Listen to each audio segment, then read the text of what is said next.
My brother's wife took the microphone at my father's memorial and told 240 people that I had never really been part of this family's work. She said it 11 days after I quietly paid for the funeral she was standing in.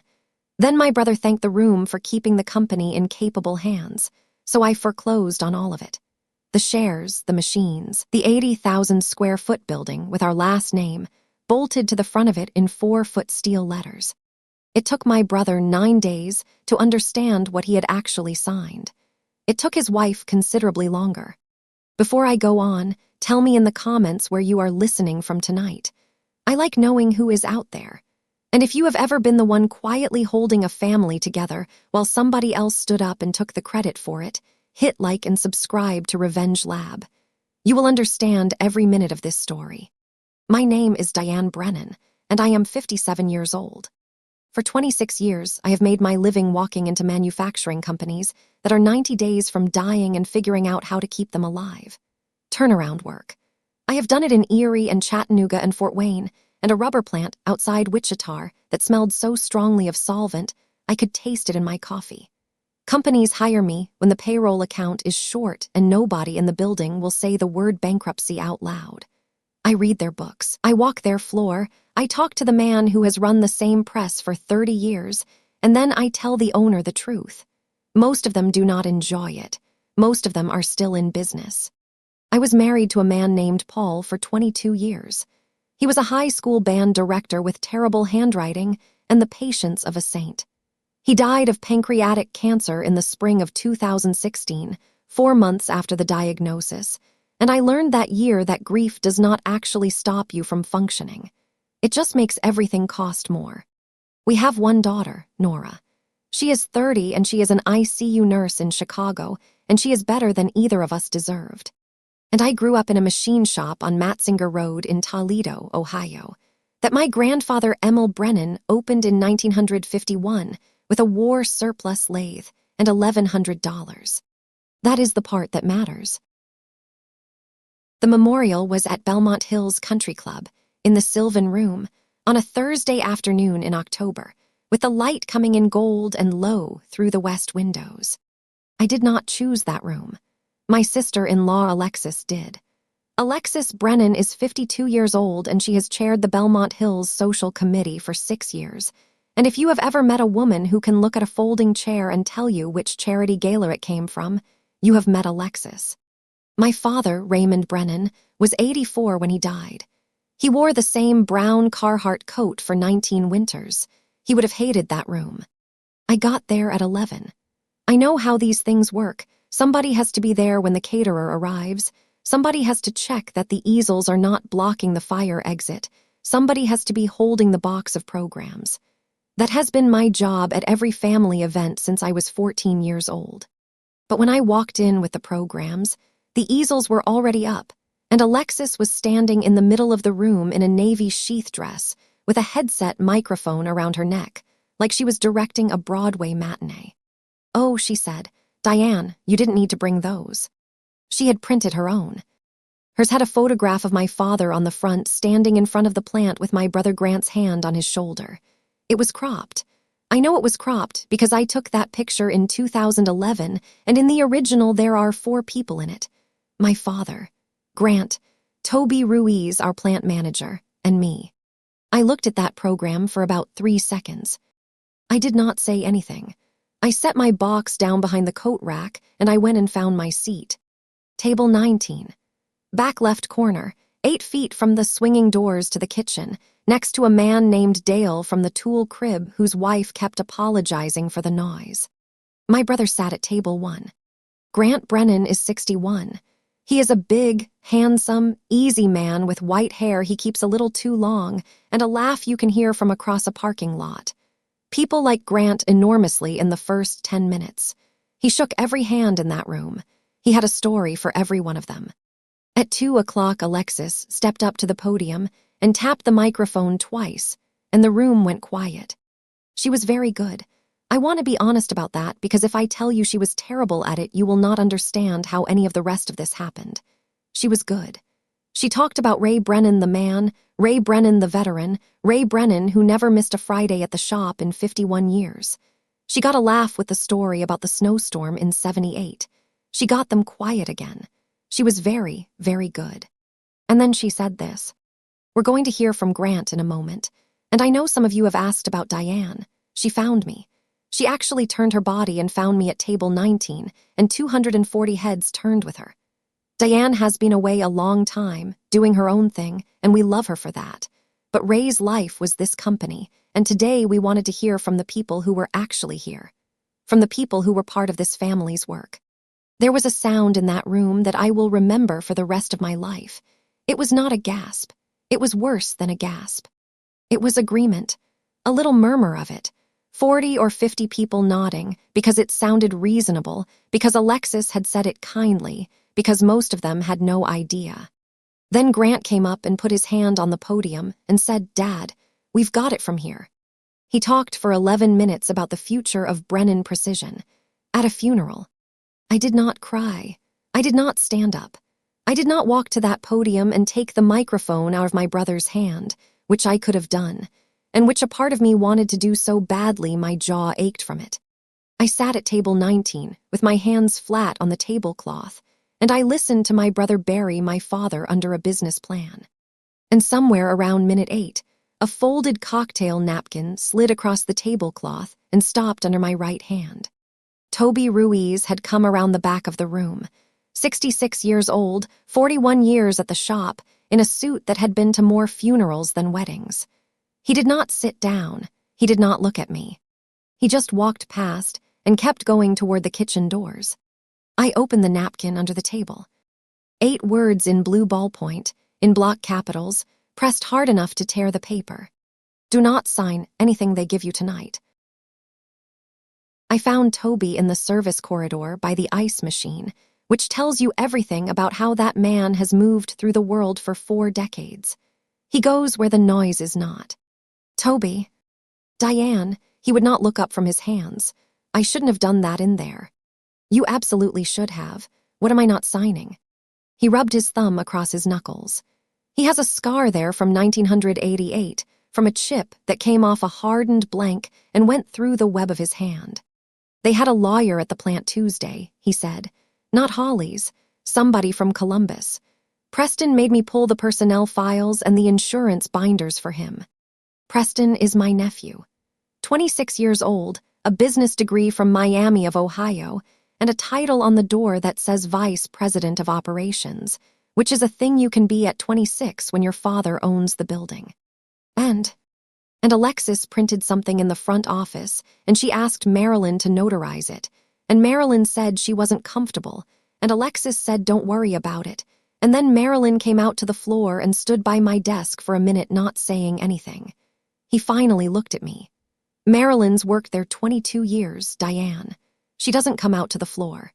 Behind us, the doors swung, and the noise of the reception came through in a wave and cut off again. Toby, what do they think I have?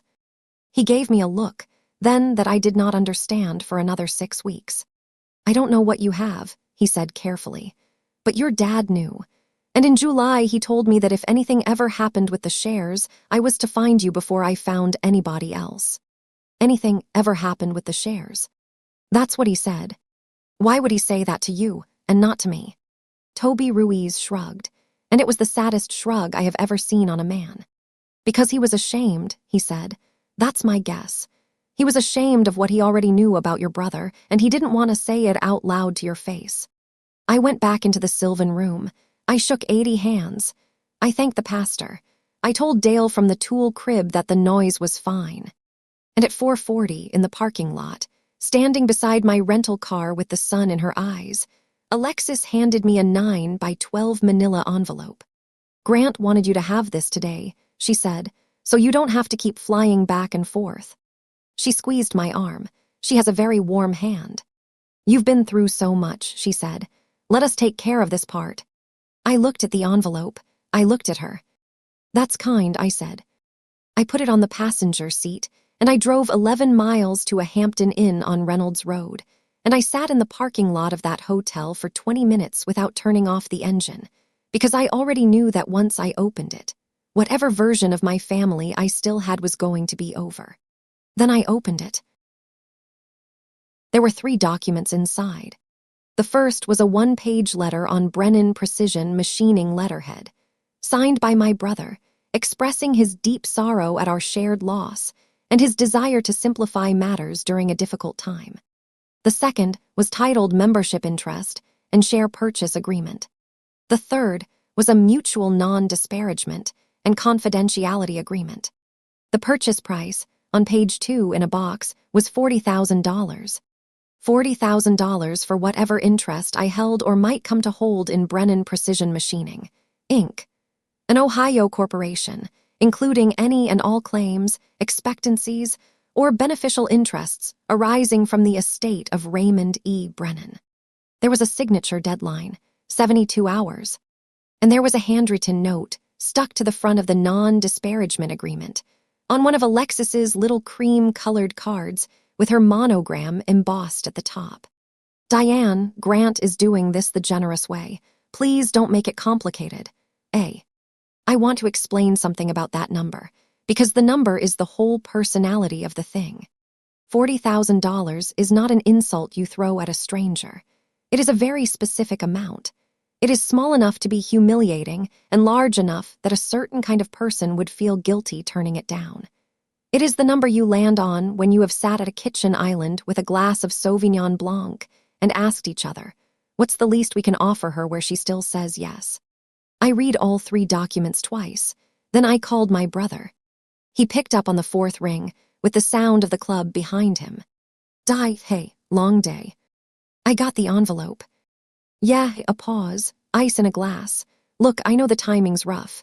Lex thought it'd be easier than mailing it. Grant, what interest are you buying? Dad's shares go through the will. Holly's reads the will Monday. There was a silence on that line that lasted maybe 2 seconds, and in 26 years of sitting across desks from men who are about to lie to me, I have learned that 2 seconds is the whole conversation. There's some stuff you don't know about, he said. Then tell me. Monday, he said. Hollis'll walk you through it Monday. Just do me a favor and don't call a lawyer over this, okay? That's how families end up spending $80,000 to argue about 40. That's very sensible. See, that's what I'm saying. He sounded relieved. He genuinely did. My brother has always been able to hear agreement in places where it isn't. You've always been the smart one. Grant. Yeah. At the service today, when Alexis said I'd never really been part of this family's work. The ice again. She didn't mean it like that. How did she mean it?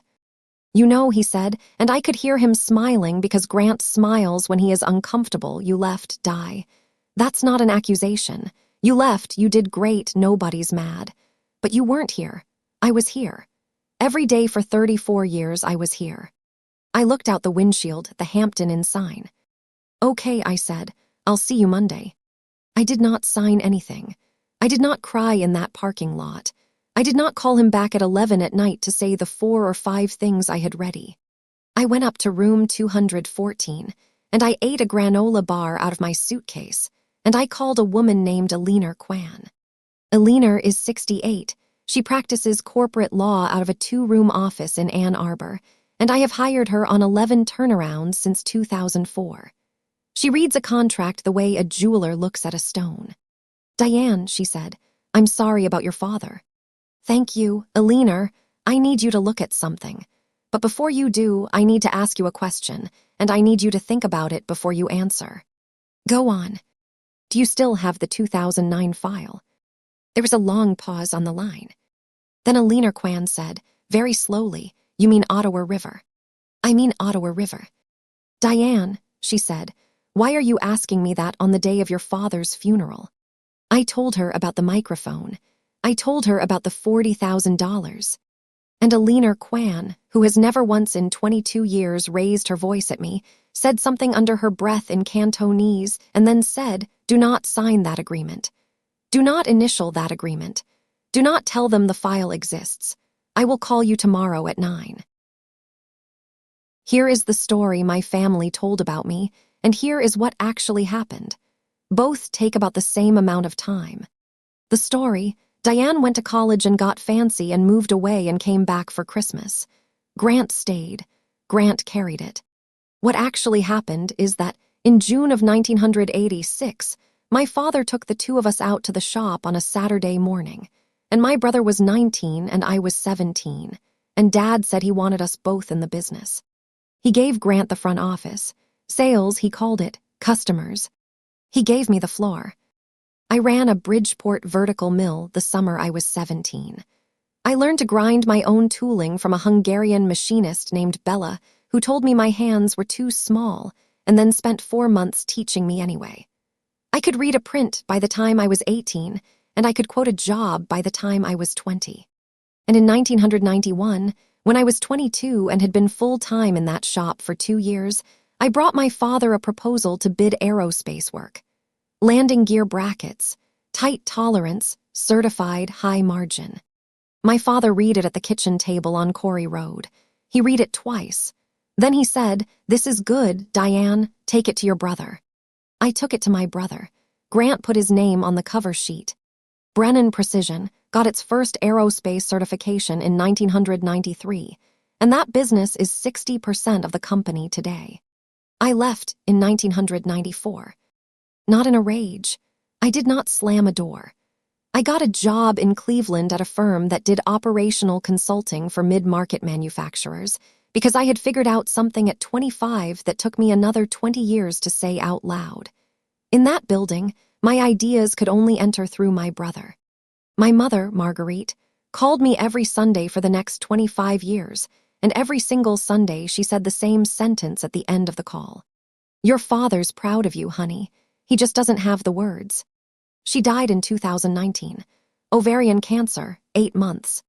And here is the part I have never told anyone until now. In November of 2009, at 3:40 in the afternoon on the Tuesday before Thanksgiving, my father called me at a hotel in Greenville, South Carolina, and he could not get the first sentence out. Brennan Precision was 6 weeks from closing. The recession had eaten 40% of their volume.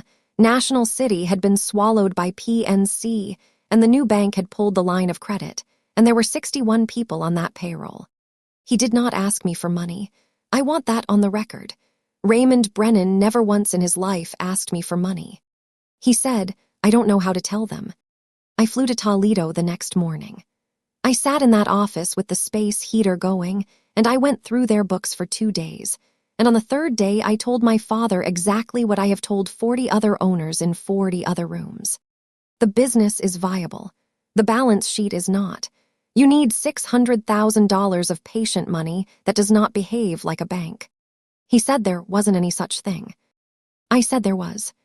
I sold a rental duplex in Lakewood, and I cashed out most of what Paul and I had outside of retirement. And I put $600,000 of my own money into my grandfather's company through an entity called Ottawa River Capital LLC, which Alina Kwan set up for me in 9 days. It was a loan, a real one, papered properly, because I have watched too many families destroy themselves with handshakes. And my father asked me, begged me, in the only way that man ever begged, to let him tell Grant that the bank had come through. Because Grant was president. Because Grant had a wife and 2 kids and a house in Ottawa Hills. Because Grant, my father said, could not survive knowing. I said yes. That is the single worst decision I have ever made in my life. And it is also, as it turns out, the reason I still own that company today. Holly's Pace has practiced law in the same office above a shoe repair shop on Adams Street since 1974. There is a window air conditioner in that office in October, and a photograph of him with Jack Nicklaus and about 900 pounds of paper. Monday, 10 a.m.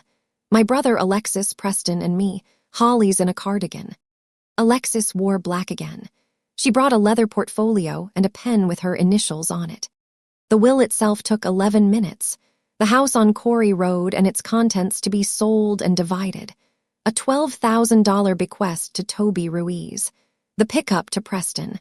Everything routine, everything expected. And then Holly's took off his glasses and said, "As to the shares of Brennan Precision Machining." Alexis's pen stopped moving. "There's a document," Grant said. Holly's nodded slowly, and he did not look happy. He slid a stapled packet across the desk to me. "Stock transfer agreement. Dated March 14, 2019. Transferring 600 shares of Brennan Precision Machining, Inc., 60%, my father's entire holding, from Raymond E. Brennan to Grant R. Brennan, for consideration of $10 and love and affection. Signed Raymond E. Brennan in blue ink. Notarized. Dad did that 7 years ago, Grant said, for estate planning. He didn't want the tax hit. I looked up at Holly's. Did you draft this? Holly's Pace, who has been my family's lawyer since before I could drive, held my eyes for a second longer than he needed to. No, he said, I did not. Who did? It came to me from Grant's counsel 8 days ago. A pause. I had not seen it before your father died. Dad had a stroke in February of 2019, I said. He was at Bay Meadows in Monroe until the end of April. Mom was dying at the same time. That's the month you're telling me he did estate planning. He was sharp as a tack. Alexis said instantly, warmly, sadly. Diane, you weren't around for that. He had good days. He signed his name with an X on Mom's hospital consent forms in March of 2019, I said. I have a photograph of it. The room got quiet. Grant's jaw worked. So what are you saying? I'm not saying anything yet, I said. I'm reading. And I turned the page to the notary block. The commission was in the name of Bethany R. Sowers, Lucas County, Ohio. I did not react. I did not look up. I had been sitting in rooms full of people lying to me for 26 years, and my face has learned to be a wall.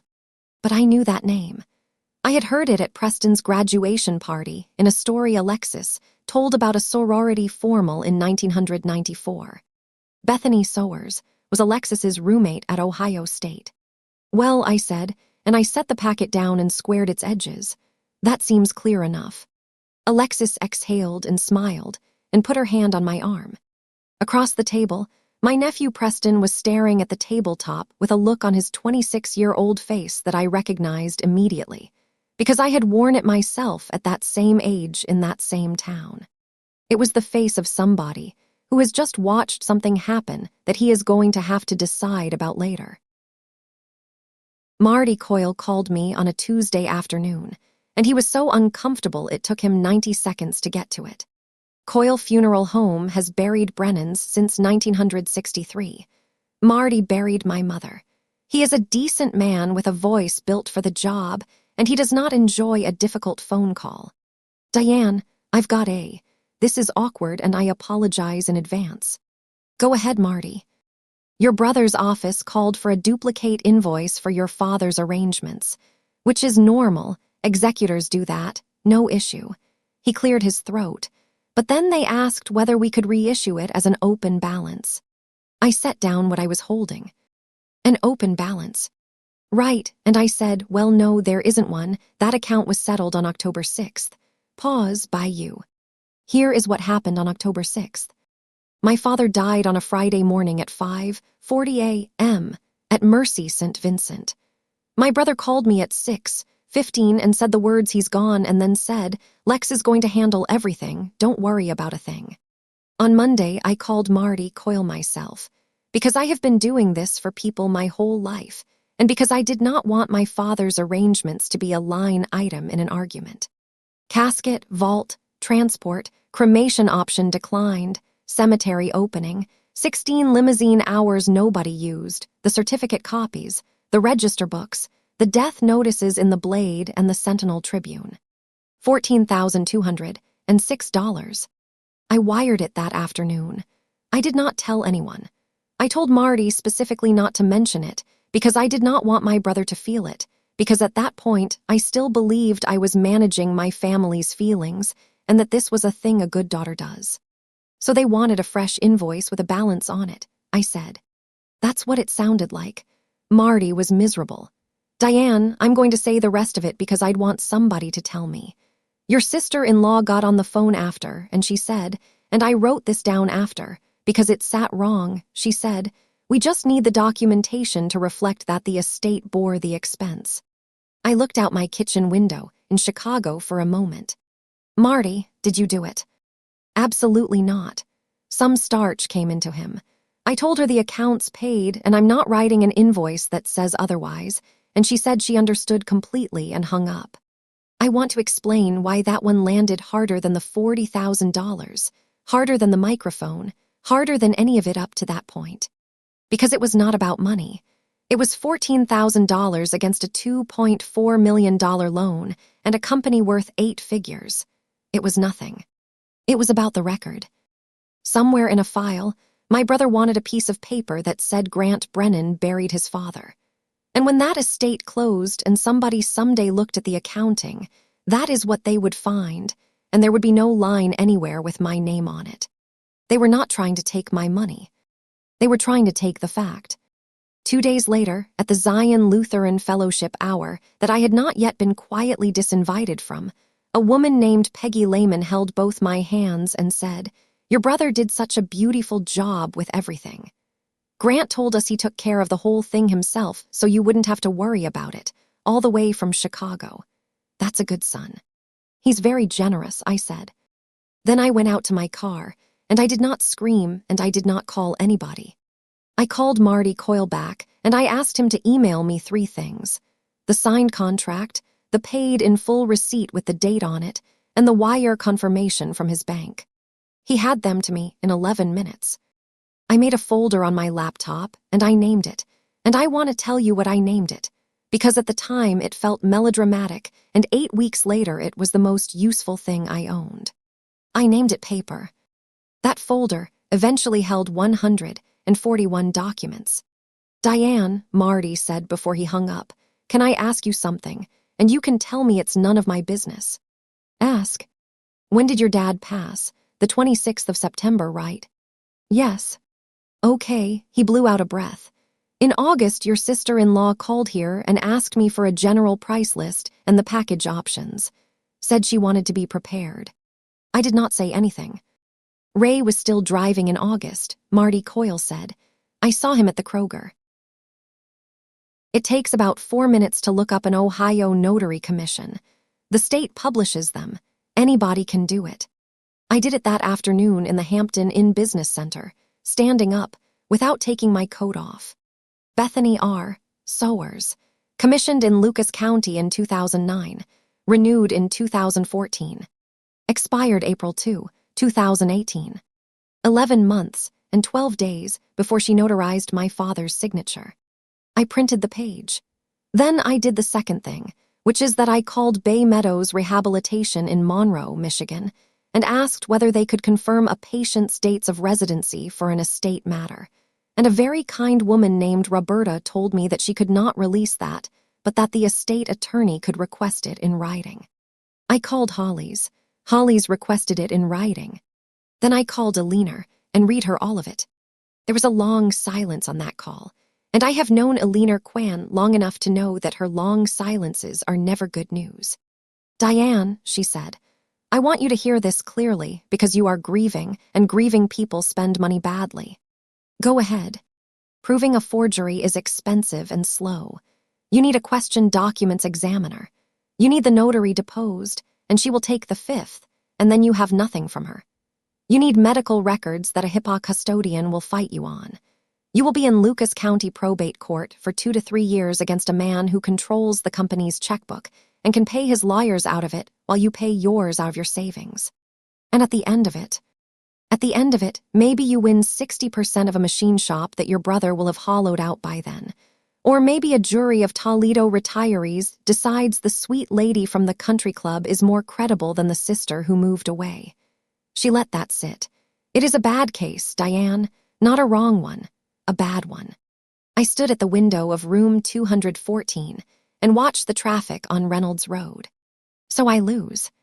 "I didn't say that," Alina said. "I said the forgery is a bad case. I have the 2009 file open on my desk right now, and I have been reading it for 6 hours, and I want you to come to Ann Arbor." "Why?" "Because," she said, "I need to ask you when the last time was that you filed a UCC continuation statement, and I do not want to hear the answer over the phone." Here is what I did next, and it is the thing that mattered most. I called my brother, and I told him I was not going to fight the will. "I'm not going to spend Dad's money arguing with you," I said. "It's done. You have the shares." The relief in his voice, was so complete, it was almost tender.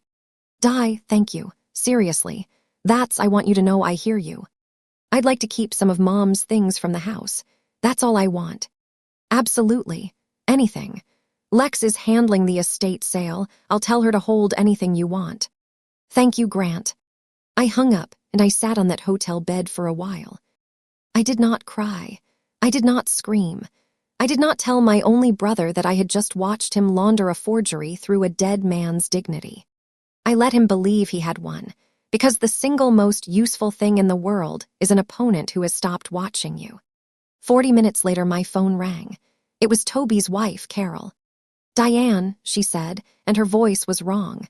They let Toby go this morning. 41 years. He had a plaque from the 35th. They did it at 7:15 in the morning, before first shift was fully in, which is a detail I want you to hold on to.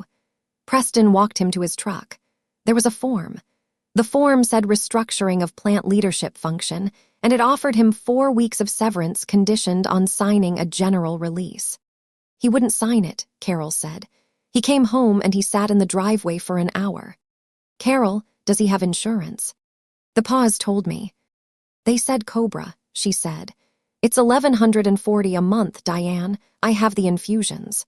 Carol Ruiz has rheumatoid arthritis. She has had it since 2004. I'll call you back in an hour, I said. I called Aliner. Aliner found a broker. By 6 p.m. That night, there was a bridge policy in place for the Ruiz family paid quarterly out of Ottawa River Capital, and I asked the broker to tell them it came from a state program, because I know Toby Ruiz and he would have driven to Chicago to give the money back. Then I drove to their house on Wentz Road with a pizza, the way I had done maybe 40 times as a teenager. Toby answered the door in a Cleveland Browns sweatshirt, and he looked 11 years older than he had on Thursday. We ate pizza at their kitchen table, and he did not say one word about the company for 20 minutes. He asked about Nora. He asked about Chicago. He told me about the tomatoes. Then he said, "Your dad left you the toolbox, right?" He did. Have you opened it? It was in the trunk of my rental car.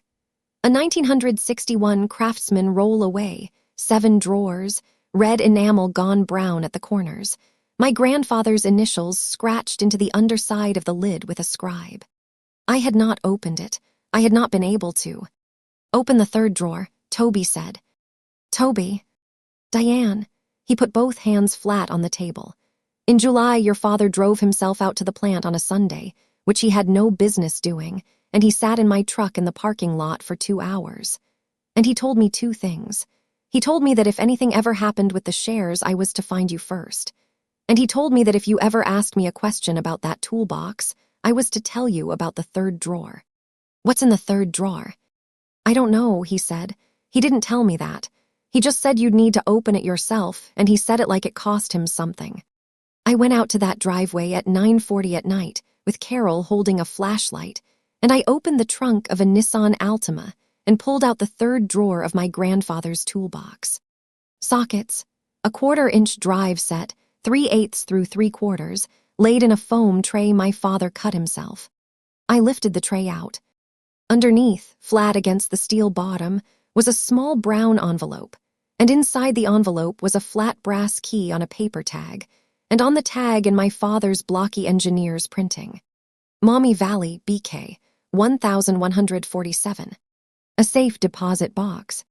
I stood in that driveway in October holding a key my father had hidden in a drawer of sockets, and Carol Ruiz said, very quietly, "Well, what's in it?" And I said the truest thing I had said in a week. I have absolutely no idea. I could not open box 1147. I found that out at 10:15 the next morning at the Maumee Valley Bank branch on Central Avenue, where a perfectly pleasant young man named Devin explained to me that the box was titled in Raymond E. Brennan's name alone, that there was no co-signer of record, and that with the depositor deceased, access required a court order or a signed authorization from the appointed executor of the estate. Who's the executor? Devin asked helpfully, scrolling. My brother, I said. Devin's face did a thing. Ah, he said. So I drove out to Corey Road. I had grown up in that house. Brick Ranch, 1958, the good kind with the plaster walls. A black walnut tree in the side yard that dropped enough nuts every October to break an ankle on. There were 40 cars parked along both sides of the street. Estate sale, today 9, 4 on a yellow sign staked into my mother's hosta bed. I want to be precise about what I saw, because if I summarize it, I will make it sound smaller than it was. There was a woman in a fleece vest carrying my mother's blue Pyrex mixing bowls to a folding table. There was a man loading my father's shop vac into a Subaru.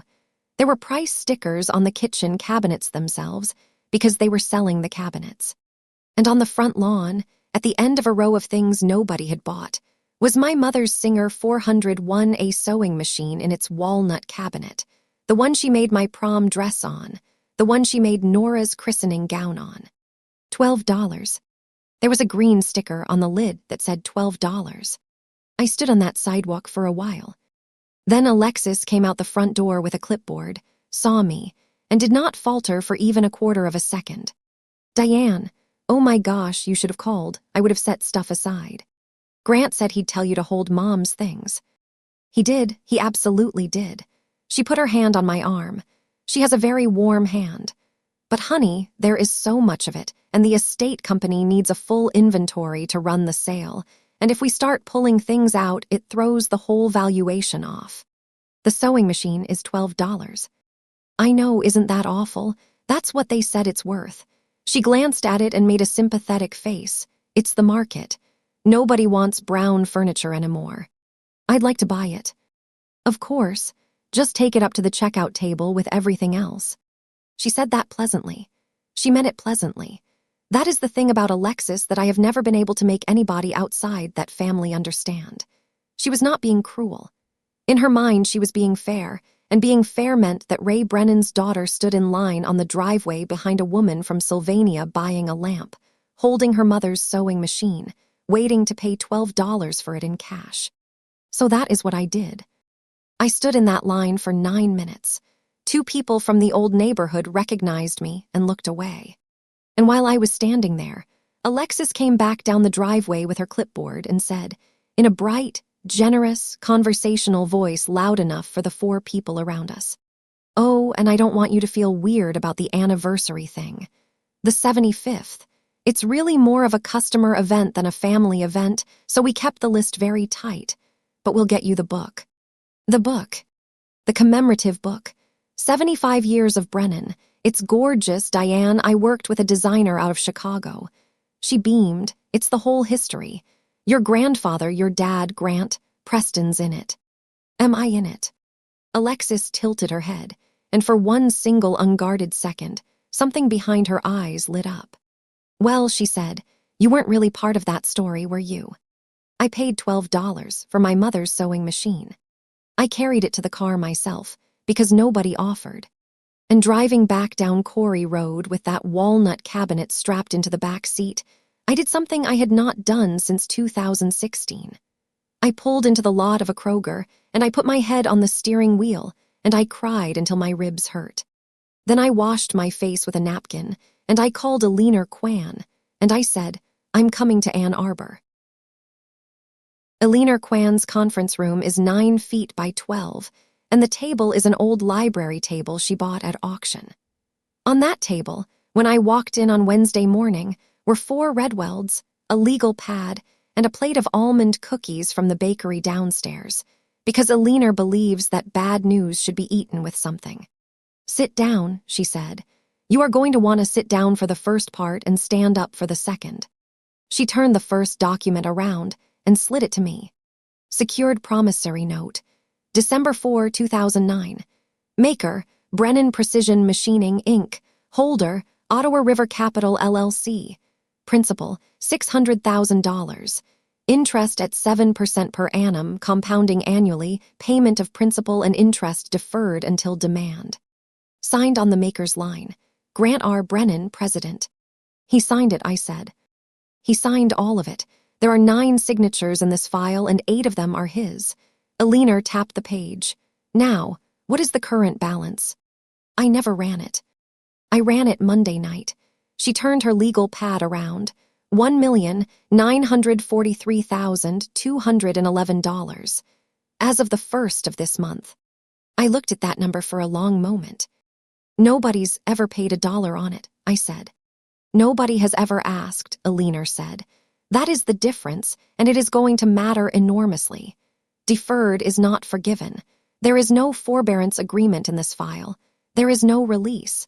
There is no statute of limitations problem because the note is payable on demand and you have never demanded. Then she opened the second Redweld. This is the part where you stand up. UC1 financing statement. Filed with the Ohio Secretary of State, December 9, 2009. Debtor, Brennan Precision Machining, Inc., Secured Party, Ottawa River Capital, LLC. Collateral, all equipment, machinery, tooling, fixtures, inventory, accounts, and proceeds thereof, now owned or hereafter acquired. A blanket lien, everything in that building. And clipped behind it, 3 more pages. Continuation statement, filed November 2014.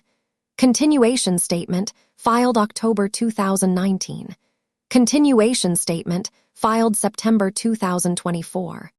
You have filed a continuation every 5 years for 16 years, Alina said, including 11 months ago. Do you remember doing that? I did, actually.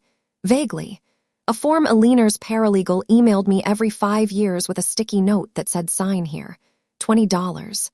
I never thought about it, I said. It just came in with everything else. Diane, Alina took off her glasses. You have a perfected, first position, continuously maintained security interest in every machine in that building, and your brother has no idea it exists. I stood at her window looking down at Main Street, and I felt something enormous and terrible open up in my chest, because I knew exactly what I could do with that. I could send a demand letter on Friday. 10 days later, I could send a sheriff. I could padlock a machine shop my grandfather opened in 1951 and sell $6 million of Mori Seiki and Okuma iron at auction and be made whole with room to spare, and Grant and Alexis would have nothing. And 61 people would be out of work 8 weeks before Christmas. Dale from the tool crib, Marilyn in the front office who wouldn't notarize the thing, the kid on the Deber bench whose name I did not know. You're not going to do that, Alina said behind me. No. Good, because you cannot foreclose on the equipment without killing the company, and if you kill the company, you become exactly what she told 240 people you are. Alina put her glasses back on. So the equipment lien is a gun you will never fire. It is leverage for a settlement and nothing more, and your brother will call that bluff the second he understands it. I sat back down. The cookies were untouched. Then I don't have anything, I said. I did not say that either. Alina pulled the closing binder toward her and turned it so I could see the index page. Diane, look at the table of contents. Exhibit A, note. Exhibit B, security agreement. Exhibit C, stock pledge agreement. Exhibit D, officer's certificate. Then she turned to the tab marked C. There was nothing behind it. One sheet of paper, and on it, in her paralegal's handwriting from December of 2009. Originals retained by client's father per his request. R. Brennan 121,409. Your father took Exhibit C, Alina said. All 3 executed originals.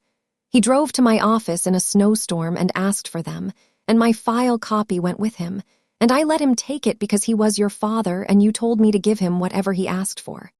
What was an Exhibit C? Alina Kwan looked at me across that library table for a long moment. I would rather not tell you from memory, she said. I would rather you find the document, because if I tell you what I think it says and I am wrong, you will build a year of your life on it. Alina, find the paper, Diane. He was sitting in the lobby of the Hampton Inn on Thursday night at 9:20, in a quarter zip and khakis, with a styrofoam cup of the free coffee that has been sitting on that burner since noon. 26 years old. He has my mother's chin. Aunt Di. Preston. Can I sit down for a minute? We sat in those 2 armchairs by the fake fireplace, and he turned that cup around in his hands about 9 times. They fired Toby, he said. I know, you walked him out. He flinched, and I let him have that. I didn't want to, he said. Dad said it had to be somebody family or it'd look like a layoff and spook the floor. He shook his head. 41 years and I walked him to his truck like he stole something. Then why did you do it? Because I work for my father, Preston said, and there was more in that sentence than he knew. He drank the terrible coffee. Aunt Di, can I ask you something about 2009? And there it was. Ask. There's a general ledger account in our system called 940. It's a long-term liability.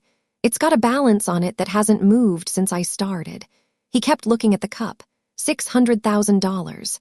The account description is 4 letters. It just says ORCL. I did not move. Nobody can tell me what it is, he said. Dennis knew Dennis Fye. He was our CFO. He left in 22. The new controller says it's a legacy account and to leave it alone. I asked Dad, and he said it's the old bank thing from the crash and it got restructured and to stop poking around in the historicals. He finally looked up at me. But it's not restructured, is it? It's just sitting there. 61 people. A building with our name on it. A 26-year-old kid drinking burnt coffee at 9:30 at night because something in a general ledger did not add up. I thought about lying to him. I want to be honest about that. For about 4 seconds, I thought about lying to my nephew. In November of 2009, I said, your grandfather called me from the office and told me the company was 6 weeks from closing. Preston went very still. PNC had pulled the line. Volume was down 40%. There were 61 people on that payroll, and no bank in Ohio was lending to a job shop that year. I kept my voice completely flat, because if I had put any feeling in it at all, I would not have gotten through it. I sold a duplex in Lakewood. I cashed out everything your Uncle Paul and I had outside of retirement, and I loaned this company $600,000 through an LLC called Ottawa River Capital. Preston did not say anything for about 8 seconds. ORCL, he said. Ottawa River Capital, LLC. That's you. That's me. He set the cup down on the little table, very carefully, like it might go off. Dad says the bank did that, he said. Dad has told that story at Christmas. He tells it like he saved it. He says he drove to Columbus and sat in a lobby for 6 hours until somebody would see him. I know. Did Grandpa know? It was your grandfather's idea to tell it that way, I said. He asked me to let your father believe it. And I said yes, because I loved him, and because I was 40 years old and I thought I was being generous. Preston Brennan sat in that lobby with his hands hanging between his knees and looked at the carpet for a long time. Then he said, Aunt Di, if you have paper on that, you need to know something. What? Mom's been in the corporate minute book, he said, for like 3 weeks. She had me pull everything out of the fireproof in Grandpa's old office and take it to the house. I flew back to Chicago on Saturday. I want to tell you that I went home and immediately built a plan. I did not. I went home and for 11 days I did almost nothing. I slept badly. I took a call with a client in Rockford about a bearing plant, and I was not good on that call. I put my mother's sewing machine in the corner of my dining room and did not uncover it. Nora came over on the second Sunday and made soup and sat with me and finally said, Mom, I need to tell you something and I need you to not get upset. Okay. Aunt Alexis called me. I set my spoon down. She was really nice, Nora said. That's what was so weird. She was really, really nice. She said she just wanted to check in on you. And then she asked me whether you'd been sleeping and whether you'd been drinking more since Dad died and whether you had somebody in Chicago you were talking to. Talking to? Like a therapist, Mom. She asked if you were seeing somebody. And she said it in this voice like we were both worried about you and she was so glad we could finally say it out loud. Nora's jaw was tight. I didn't answer her. I said you were fine. And she said, of course she is. Honey, grief just does strange things to some people. I sat in my own kitchen and felt the ground move. Because I have done this for a living for 26 years and I recognized it instantly. That is not a phone call. That is a foundation. You do not ask a woman's daughter about her drinking unless you intend, at some future date, to need somebody to have already been asked. Nora, I said, has she called anybody else? She had. Over the next 4 days, I found out how much. Alexis had called my cousin Denise in Parisburg to say she was worried about Diane's state of mind. She had told 2 women on the hospital gala committee, in confidence, that poor Diane had taken Ray's death very hard and had said some things at the service that were not appropriate. She had told the pastor at Zion Lutheran that the family was praying for reconciliation and that they had made Diane a very generous offer and she wouldn't even respond to it. That last one is the piece of craftsmanship I actually admire, because it was true. I had not responded to the offer. And on the 11th day, my phone buzzed with a text message. Diane, I hate how things have been. Ray would be heartbroken. Come to lunch, just us 2, no Grant, no lawyers. Belmont, Thursday 12:30, I'll buy, eh? I looked at that message for a long time. Then I typed back, I'd like that. Because a woman who has spent 3 weeks telling a whole city that you are unstable does not buy you lunch to apologize. She buys you lunch to look at you. It came to my house in Chicago 2 days later in a padded mailer with no return address and no note, and the handwriting on the label was my nephew's. Brennan, 75 years of precision, 1951, 2026. Linen cover, dove gray, foil stamped. It had heft, the way an expensive thing does. Alexis had used a designer out of Chicago, and the designer had earned the money. I sat on the end of my bed, and I read the whole thing in 50 minutes. Page 9 is Emil. There is a photograph of my grandfather in 1953 outside the rented half of a garage on Matzinger Road with his hands in his pockets, squinting, in a shirt buttoned to the collar. The caption is good. Emil Brennan believed a part was either right or it was scrap. There was no third condition. That was a real thing he said.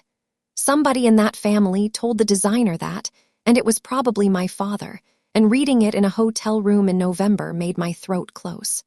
Page 14 is my father. 1974, in front of the first Bridgeport, 32 years old with his sleeves rolled. Page 22 is the aerospace program.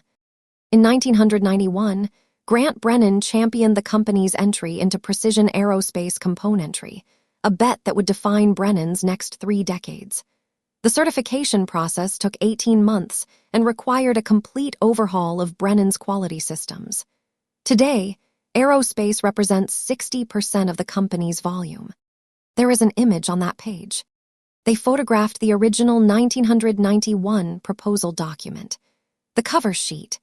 11 pages I typed on a Brother word processor in the basement on Quarry Road in the spring of 1991, over 6 weeks, at night, after 10-hour days on the floor. In the photograph, you can read the title block. Proposal. Entry into Certified Aerospace Machining, prepared by G. Brennan. He wrote his name over mine on a cover sheet in 1991, and 35 years later somebody in Chicago scanned it at 600 dots per inch, and foil stamped a book around it. Page 30 is 2009. The financial crisis of 2008-2009 brought Brennan to the brink. Volume fell 40%, and the company's line of credit was withdrawn. President Grant Brennan secured emergency financing that preserved all 61 jobs and positioned the company for the recovery. I read that sentence maybe 9 times. Secured emergency financing. I want you to understand that I was not sitting there thinking clearly about litigation. I was not building a case. I was a 57-year-old woman sitting on a bad mattress reading a book about her own life with herself removed from it.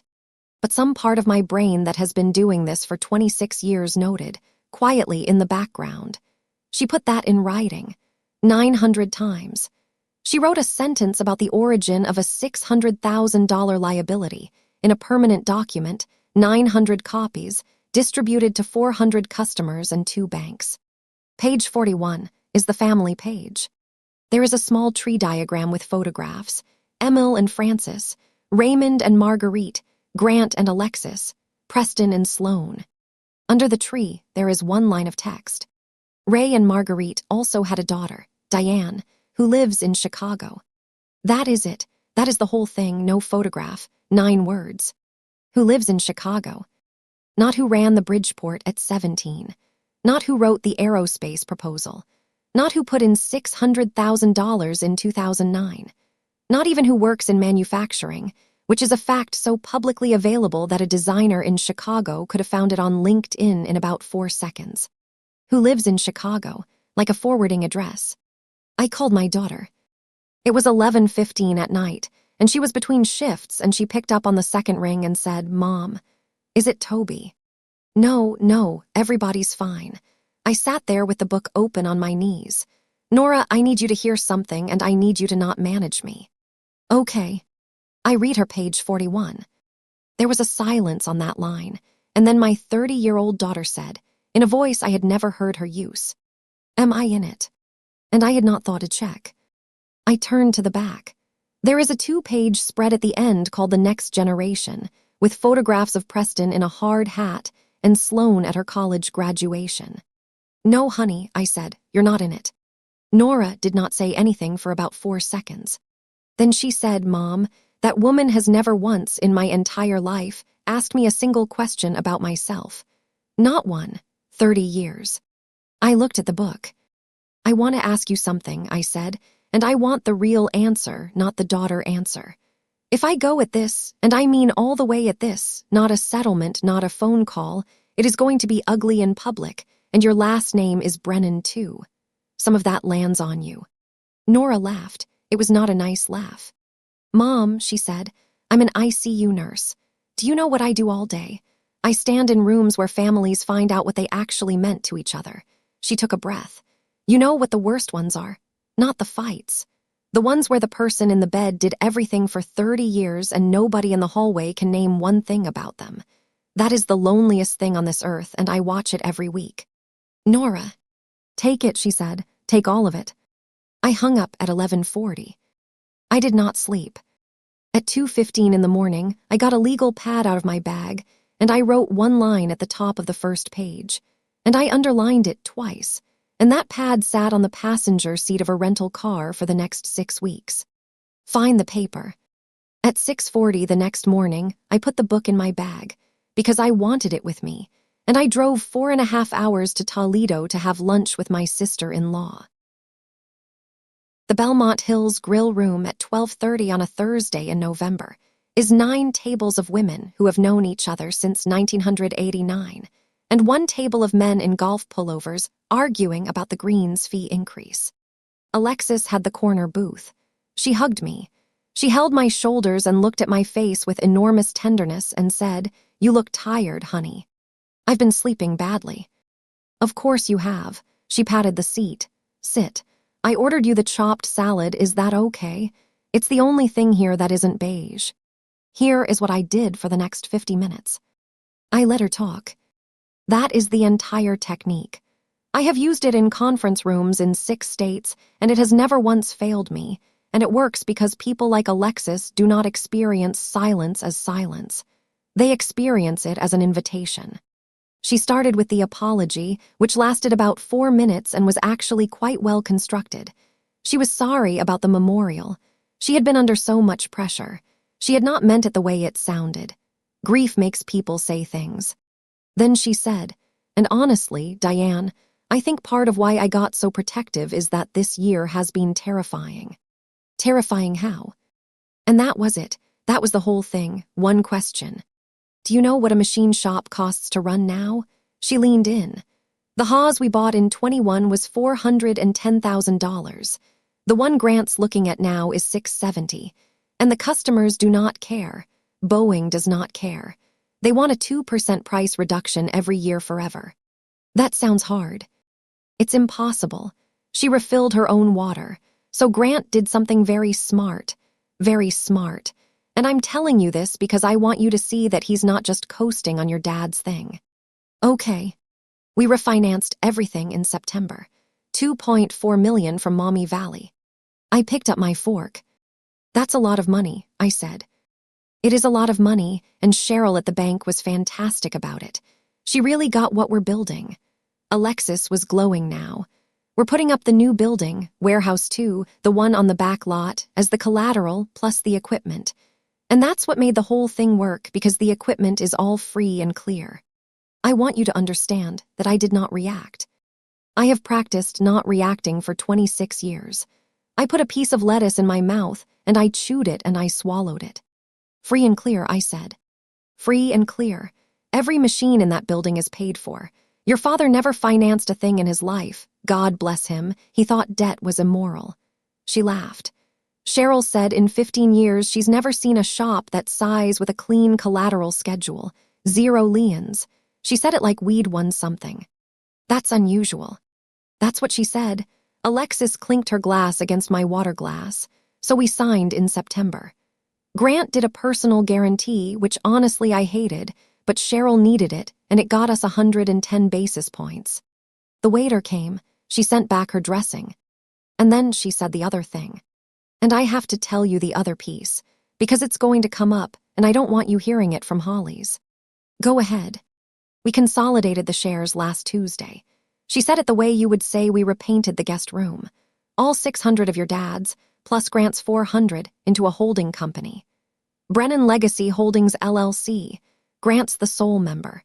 It's cleaner for the estate, it's better for the tax, and it means when Preston steps up in a few years, the whole thing moves in one piece instead of us doing this again. Preston steps up. January, beaming. He's going to be president in January, Diane, 27 years old. She reached across and squeezed my wrist. Your grandfather started that place with a lathe and $1,100, and now there's a 4th generation running it. Isn't that something? That's really something, I said. So she sat back and her whole face went soft and sad and generous. I know the 40,000 felt small. I do, and I fought Grant on it, honestly. So here's what I want to do. Come to the gala. You said it was a customer event. I've made room. She said it like a gift, and in her mind it was one. December 6th. Come, sit at the family table. Let this town see the Brennans in one room. And then in January we'll talk about the number again, and I think you'll be very pleasantly surprised.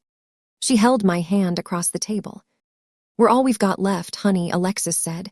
You and me and Grant. That's it now. I looked at my sister-in-law, who had gotten a manicure for this, who had picked the corner booth so we would be seen, who had spent 3 weeks telling half of Lucas County that I was coming apart, and who had just handed me, freely, warmly, over a chopped salad, the 2 facts that would take everything she had. I'd love to come to the gala, I said. She had absolutely no idea what she had just told me. I did not go back to the hotel. I drove to Ann Arbor. I got to Aliner's office at 4:10 in the afternoon, and she was in a raincoat with her keys in her hand. And I said, take the coat off. And she looked at my face and took the coat off. 2 things, I said. 1, in September they borrowed $2.4 million from Maumee Valley Bank against Warehouse 2 and the equipment, and they represented to the bank that the equipment was free and clear. Alexis said the phrase 0 liens. She said the banker commented on it. Aliner sat down slowly. 2, I said. Last Tuesday they transferred 100% of the stock of Brennan Precision, machining into a new entity called Brennan Legacy Holdings LLC. Grant is the sole member. Aliner Kwan did not say anything for about 6 seconds.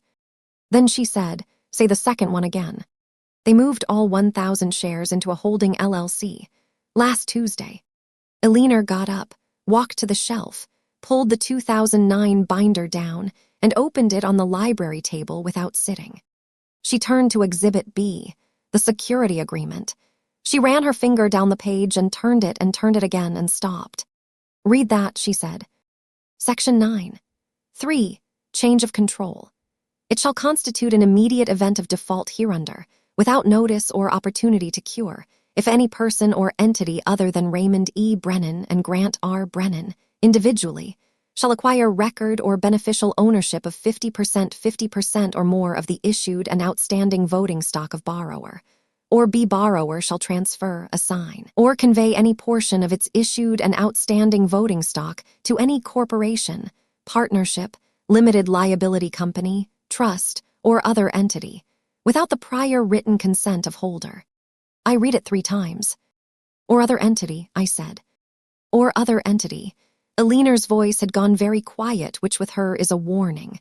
Diane, do you know why that clause is in there? No. Because your father asked for it. She turned the page and showed me a red line in the margin in handwriting I would know anywhere. Blocky. Engineers' capitals. Add this. In December of 2009, your father sat in this room and asked me to write a provision that would trigger a default if the stock of that company ever moved into a holding entity. And I asked him why, and he said, she stopped. Say it. He said, because that's how a man takes something without anybody noticing. I sat down in the chair by the window. 16 years.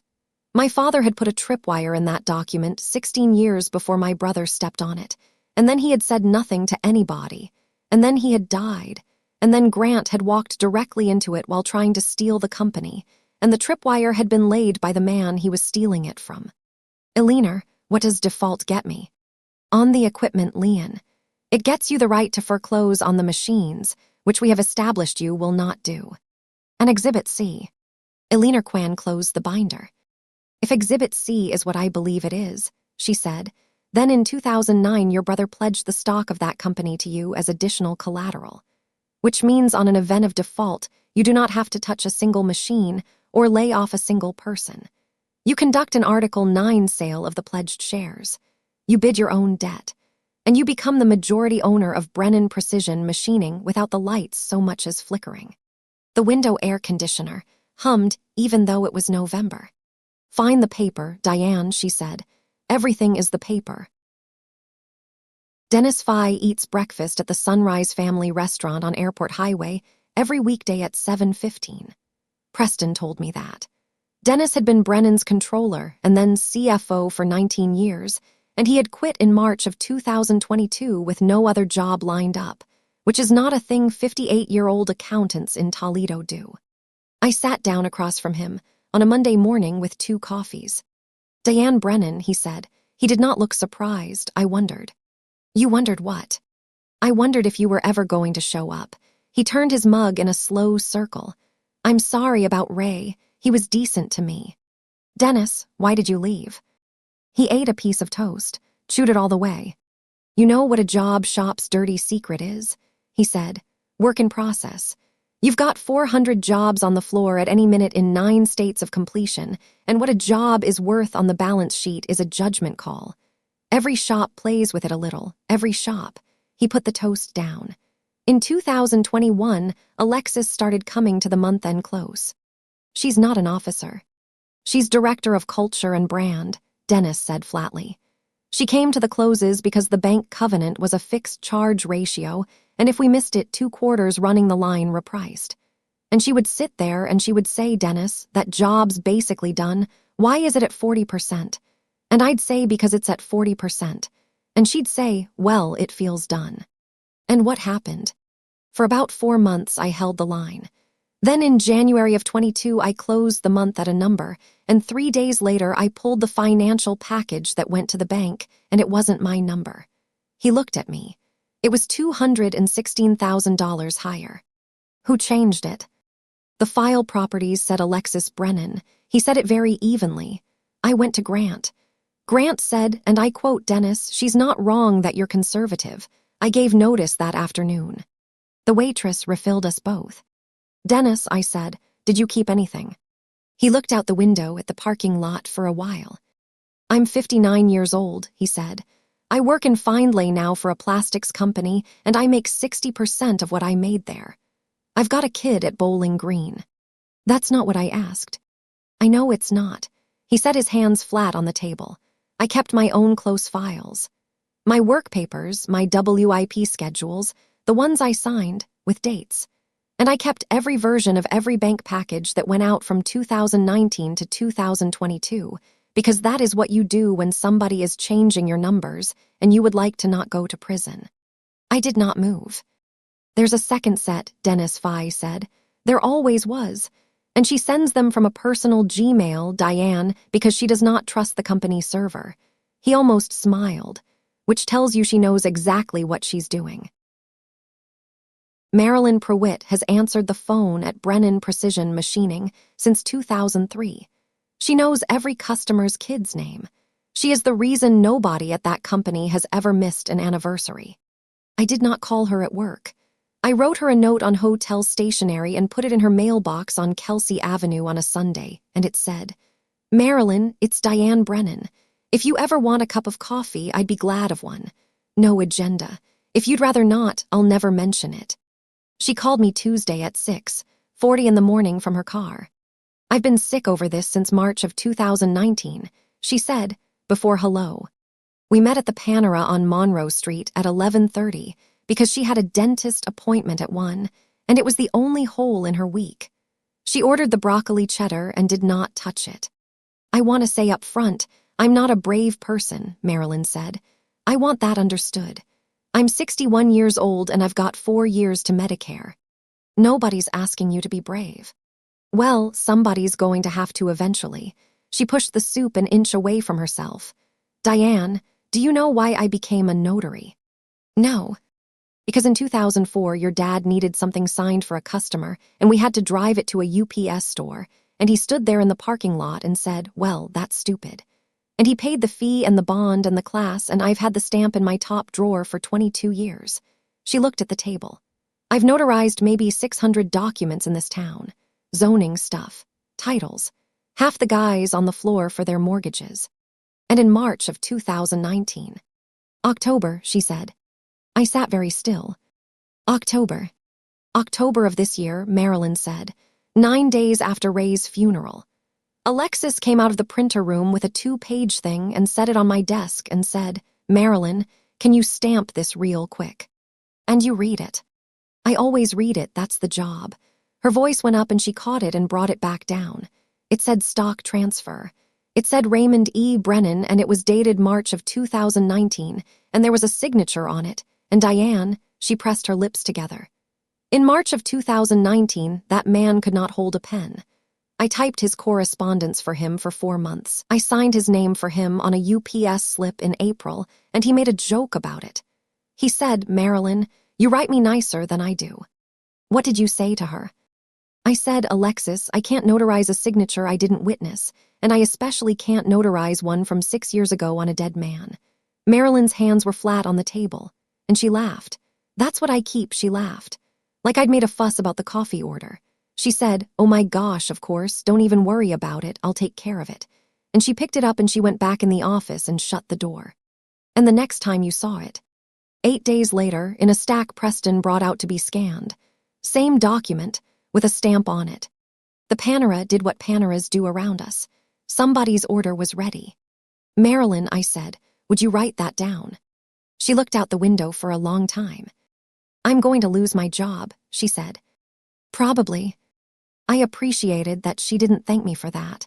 She just nodded like it was a weather report. "My husband's on disability," she said. "So I need you to tell me straight because I can't afford a nice answer. If I write that down and sign it, does it actually do anything? Or do I just get to feel good about myself in an unemployment line?" I thought about it for a second, because she deserved a real answer. "By itself.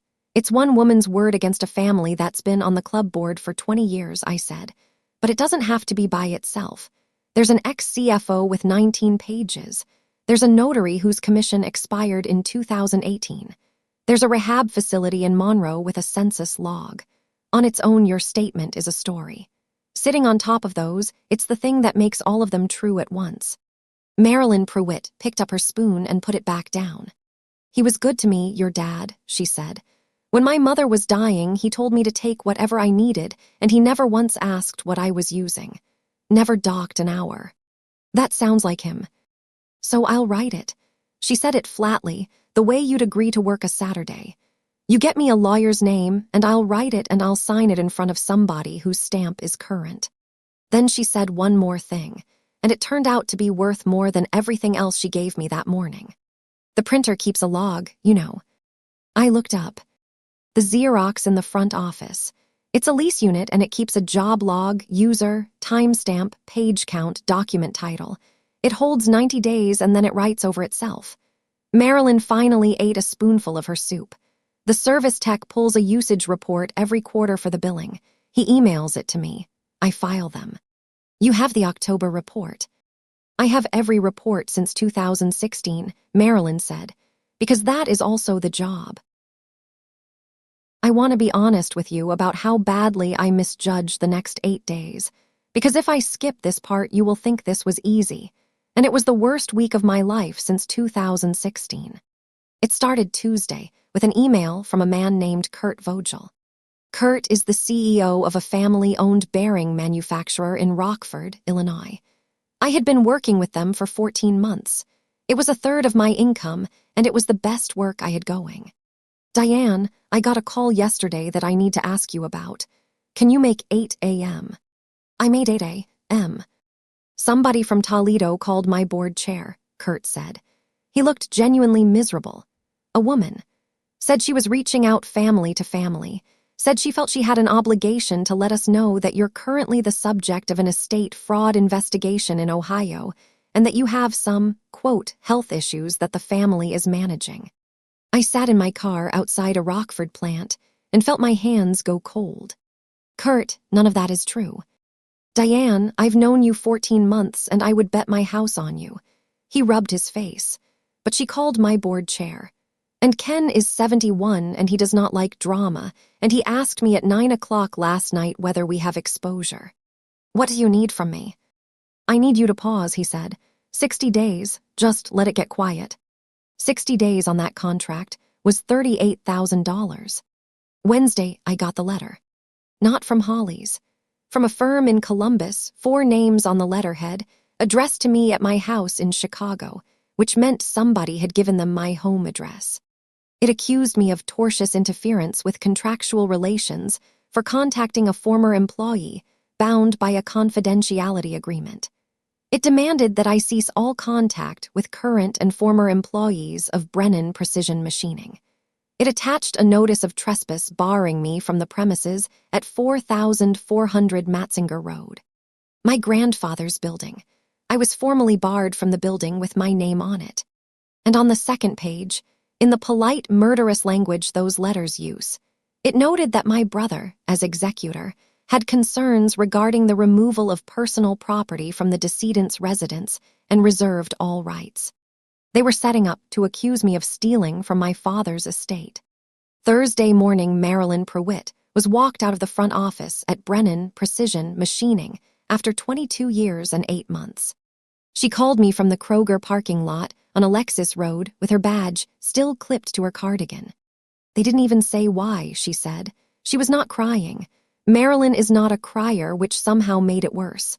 Alexis stood there while HR did it. She had her hands folded. And when I got up, she said, "Marilyn, I hope you know this isn't personal." "I'm sorry. I'm so sorry." "Well," she said, "I already wrote the thing. I did it Sunday night and I got it stamped Monday at the credit union." A pause. "So they are about 10 hours late, aren't they?" Thursday afternoon, my cousin Denise called and asked, in the gentlest voice imaginable, whether I had thought about talking to someone. Friday, Zion Lutheran's annual bazaar. My mother ran that bazaar for 19 years. I had told them in September I would work the bake table. On Friday morning, the coordinator called and said they had plenty of help this year and thanked me so much for offering. I sat in my kitchen in Chicago on Friday afternoon with a cease and desist letter, a paused contract, and a church bake table I had been fired from. And I thought, she is going to win. Not because she is smarter, because she is there. Because she has 40 years of Thursday lunches and committee seats and Christmas cards in that town, and I have a hotel loyalty number and a rental car. I called Alina and said, "Maybe we take the 40,000. Alina was quiet for a moment. "Do you want me to tell you that's a reasonable thing to feel?" she said. "Or do you want me to tell you the truth?" "Truth. You are 11 days from having everything," Alina Kwan said. "And she knows it. She does not know what it is, but she can feel that you have stopped being afraid of her, and this week is what that woman does when she can feel that. Do not confuse the volume of an attack with the strength of a position." At 9:40 that night, my phone rang and it was Carol Ruiz, and she was crying so hard I could not understand her for the first 10 seconds. Toby had gone down on the driveway, shoveling the first snow. They had him at Mercy St. Vincent. It was his heart. I drove all night, and I got to that hospital at 4 in the morning. He came through it. 2 stents, a very tired cardiologist, and a nurse named Adiz who told Carol she needed to eat something or they would have 2 patients. I sat in the family lounge until noon, and then they let me back. Toby Ruiz looked small in that bed, which is a thing I never thought I would say about a man who could still deadlift a fixture plate at 66. "You didn't have to come," he said. "Don't be stupid." He laughed and then held his chest and stopped laughing. Carol went to get coffee and Toby waited until the door clicked. "They send you a lawyer letter yet?" "Wednesday." "Yeah," he nodded slowly at the ceiling. "Diane, I got to tell you the rest of the Sunday." "The Sunday in your truck." "The Sunday in my truck." He was quiet for a bit, getting it lined up. Toby has never in his life said a sentence he hadn't already built. "Your dad came out to the plant in July," he said. "Sunday morning, nobody there. He'd stopped driving mostly, but he drove. And he sat in my truck and he said, 'Tobe, I need to tell somebody something and it can't be a lawyer and it can't be my kids.'" "Okay." He said back in 2019, right when your mother was dying, he came in one afternoon to get something out of the office printer, and there was a stack sitting in the tray that wasn't his. Toby turned his head to look at me. It was a stock transfer agreement, his shares to Grant, already typed, already dated. All it needed was a signature. The room got very loud and very quiet at the same time. In 2019. That's what he said. And he said he stood there in that office and he read the whole thing twice, and then he put it back in the tray exactly how he found it and he walked out and never said a word about it to anybody. For 6 years. Toby's jaw moved. He said he couldn't stand to know it out loud.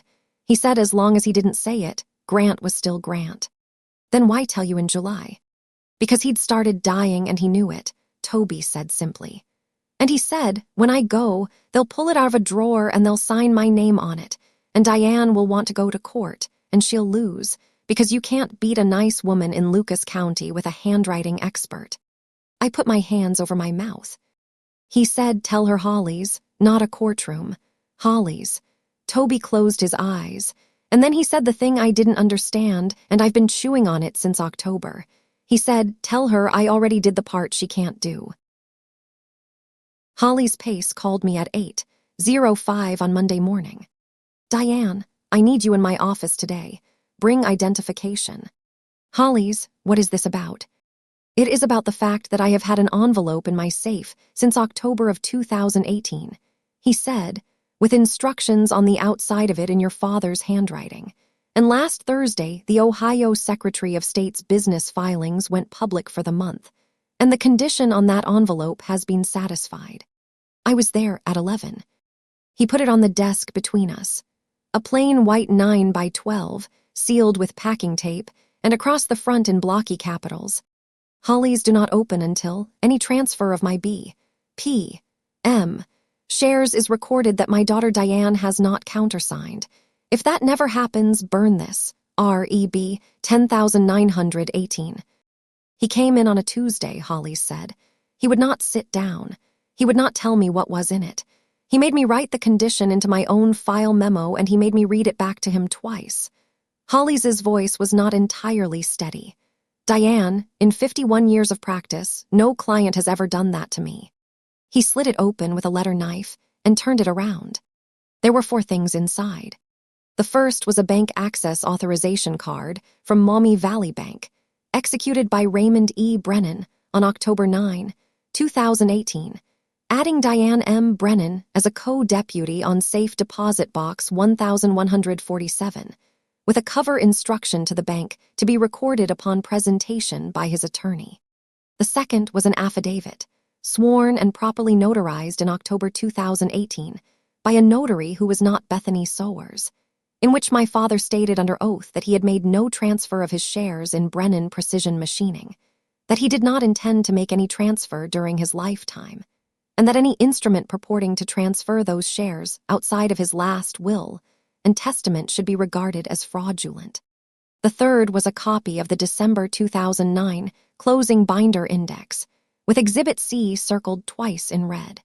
The fourth was a letter, 4 pages, handwritten in pencil on engineering pad, because my father did not trust pens for anything that mattered. Holly stood up. "I'll be down the hall," he said. Diane, if Holly's gave you this, then it happened, and I'm sorry. Not sorry the way people say it. Sorry the way a man is sorry who saw the water coming and moved the furniture instead of telling anybody. I found the papers in the printer in March of 2019. Your mother had 11 weeks left. I did not have it in me to have that fight and lose her in the same spring. So I did what I always did with your brother, which was nothing, and I told myself I'd handle it when things settled down. They never settled down. That is the whole story of my life if you want it in one sentence. Here is what I want to say, and I only get to say it once, so I'm going to say it plain. In 1991, you brought me a proposal at the kitchen table for aerospace work, and I read it, and I knew inside of 2 pages that you were better at this than I was. Better than my father, and I gave it to your brother. I have thought about that Saturday more than any other day of my life, including the day I got married and the day I buried my wife. I told myself I did it because he needed it. That's true. He did need it. Grant has never in his life been able to stand being second at anything, and you were going to be first at everything without even trying, and I was afraid of what he'd turn into if he had to watch that. So I protected him from you, and I gave you the thing I thought was better, which was the truth. I let you know how it all actually worked. I let you carry it.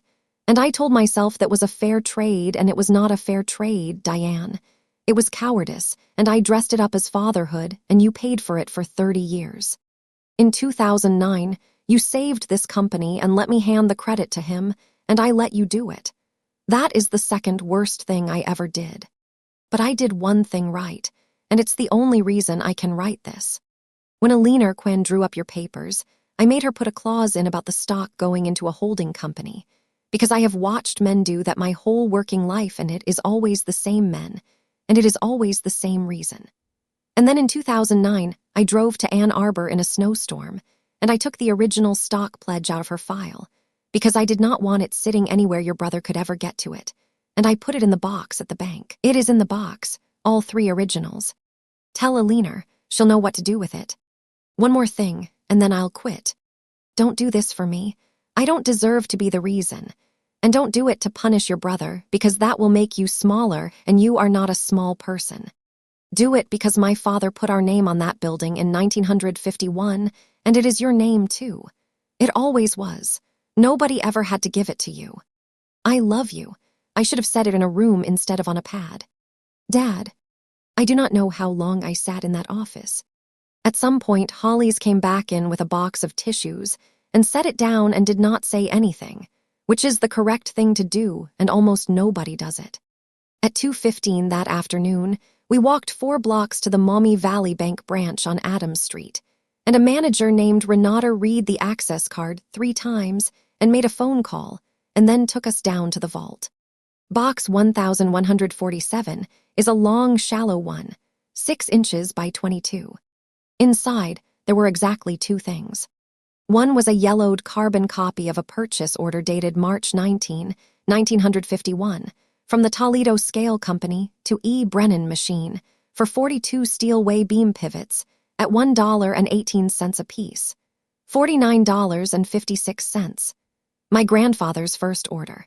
He had written paid $430 across the bottom in pencil. The other was a blue-backed legal document, 3 executed originals clipped together, the paper still crisp. Stock Pledge Agreement, dated December 4, 2009. Pledger, Grant R. Brennan and Raymond E. Brennan, individually and collectively, being the holders of 100% of the issued and outstanding voting stock of Brennan Precision Machining, Inc. Pledge, Ottawa River Capital, LLC. Signed both of them, witnessed, stock certificates attached, endorsed in blank, stapled to the back. 16 years, those certificates had been sitting in a metal drawer 4 blocks from the courthouse. I stood in the vault of that bank, holding my grandfather's first invoice in one hand and my brother's signature in the other, and I said out loud, to nobody, "Okay, Dad." Then I went upstairs, and I called Alina Quinn, and I said 7 words. It was in the box, all 3. Alina Quinn does not rush. That is the single most expensive and most valuable thing about her. It took us 6 days to build the package, and she would not send a page of it until every page was right. On Tuesday, November 25th at 10:02 in the morning, 4 documents went out by certified mail, by FedEx, and by email to Grant R. Brennan individually, to Brennan Precision Machining, Inc., to Brennan Legacy Holdings, LLC, and to their counsel in Columbus. 1. Notice of event of default under Section 9.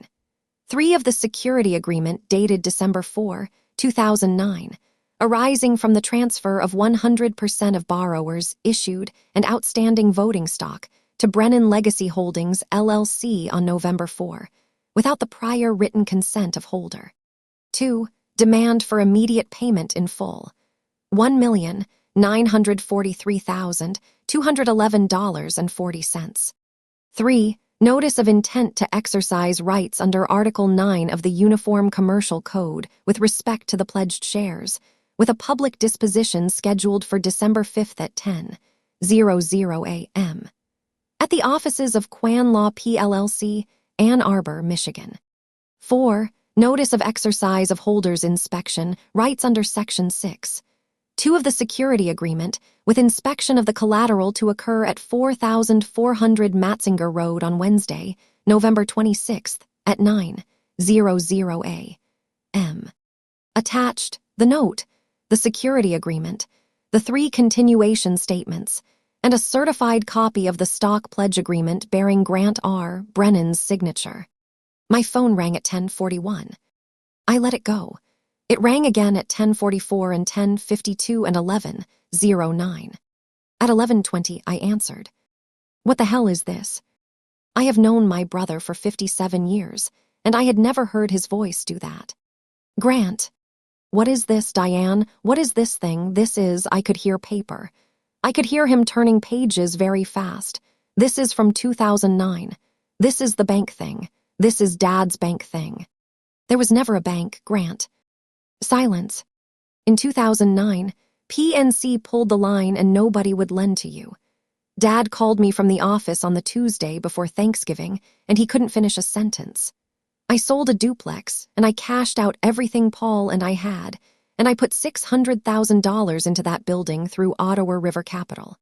That's not. You signed 9 documents at Alina Quan's office on December 4th. You didn't read any of them because Dad told you it was a riffy, and you have never in your life read a document that somebody you trusted handed you. I kept my voice absolutely level. Grant, go look at the ledger. Account 940, $600,000 sitting there for 16 years. Oracle, Ottawa River Capital, LLC. Your own son found it in September and asked you what it was, and you told him to stop poking around in the historicals. The sound he made was not a word. Dad asked me to let you think it was the bank, I said. I said yes.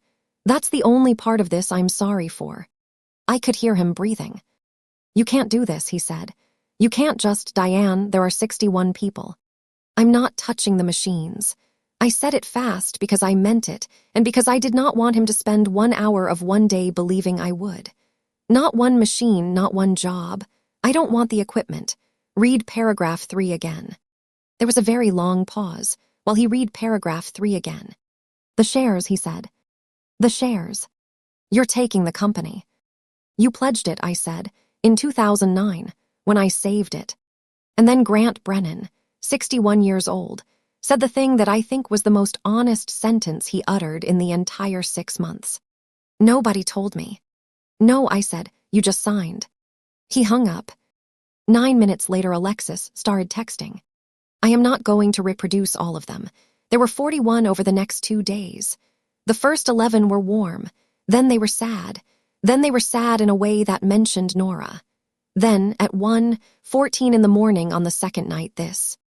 You have no idea what you are doing to this family. You were nothing to Ray. He talked about you like a stranger. You want to know why you weren't in the book, because there was nothing to write. Then, 4 minutes later. I'm sorry. I shouldn't have sent that. It's late. Please call me. I did not call her. I did not cry over that message. I did not send back the 4 paragraphs I wrote and deleted. I screenshotted all 41, and I sent them to Alina, who filed them in a folder labeled Demeanor. And the following morning, at 9 o'clock, I drove out to 4400 Matzinger Road to inspect my collateral. I did not go alone because Alina would not let me. There were 4 of us in the lot at 8:52. Me, Alina, a licensed equipment appraiser from Cleveland named Ron Prybilski with a clipboard and a laser measure, and a videographer because Alina said, if that woman is going to perform, I would like it recorded by someone we hired. The building looked exactly the way it looked when I was 17. Same brick, same steel letters. Brennan across the front in a typeface from 1962. We got about 40 feet inside the front door. Absolutely not. Alexis came out of the front office at a speed I would not have thought possible in those shoes, and behind her, hanging back, was Preston. You are trespassing. You have been served with a notice of trespass. Marilyn, call the police. Marilyn, call them now. Marilyn, 22 years in that front office, did not move for a full 3 seconds. Then she picked up the phone. Alina Kwan said pleasantly, that's fine. We'll wait. We waited 11 minutes in the lobby, under the wall of photographs. My grandfather in 1951. My father in 1974 in front of the first Bridgeport. Grant and my father in 2011 with Toby cropped out of the frame and me cropped out of the frame. Alexis stood 6 feet away with her arms folded and would not look at me. And out on the floor, second shift's overlap was standing at the windows of the break room watching, 40 or 50 people, not even pretending not to. The Toledo police sent 1 unit, a sergeant named Aveline Mott and a young officer named Kubiak. And Alexis turned it on. I have to describe this properly. Her eyes went wet in about 4 seconds. Her voice climbed into a register I had never heard from her. Officer, thank you for coming. This is my sister-in-law, my husband's sister. She has been harassing our family since my father-in-law's funeral. She has been calling our employees. She has been calling our son. She was served with a trespass notice and she has walked into our building with a camera crew. Ma'am, she is not well. Alexis put her hand on her own chest. I'm sorry, I don't like saying that. She has been very unwell since her husband died and she has fixated on this company, and my husband has bent over backwards. He offered her money she is not even entitled to. Sergeant Mott let her finish. That is a skill. Who owns the building, ma'am? We do. My husband, Grant Brennan. He's the sole shareholder. It's all been transferred. I have the document right here. And she did. She had it in her hand. She had come out of that office carrying the March 2019 stock transfer agreement, and she pushed it at Sergeant Mott like it was a badge. Mott, read it, or read the first page. Then she turned to us. Ma'am, you have something. Alina stepped forward with a folder she had prepared 6 days earlier. Good morning, Sergeant. Alina Kwan, counsel for Ottawa River Capital LLC. My client is here to exercise a contractual inspection right, not to take possession of anything. She handed it over 1 page at a time, in order, which is a thing Alina does. This is a security agreement dated 2009, executed by Grant Brennan as president. This is Section 6.2, granting the secured party the right to inspect collateral upon notice. This is the notice, delivered by certified mail and by email on Tuesday, with the signed receipt. This is our UCC one filed with the Ohio Secretary of State in 2009 and continued in 2014, 2019, and 2024. This is the notice of default served Tuesday. Sergeant Mott read for about 90 seconds. Nobody in that lobby said a word. Okay, she said, this is civil. It is not civil, she is. Ma'am, Mott handed the folder back. There's a contract here that says she can be in this building today. I'm not going to referee a contract on your lobby floor. If you believe the notice controls, your lawyer files something and a judge sorts it out. Alexis's face did something I had never seen it do. It came apart for about 1.5 seconds and then reassembled. Then I want a report, she said. I want it on the record that she is claiming a fraudulent interest in this company. I want that documented. You want to make a report? Yes, I do. All right, Mott took out her pad. And Alina Kwan said, in the mildest voice I have ever heard her use. Sergeant, if Mrs. Brennan is making a report about competing claims of ownership. May I suggest that the document she just showed you be attached to it? For completeness. It's the instrument she's relying on. Absolutely, Alexis said instantly. Take it. Copy it, keep it, I want it in the file.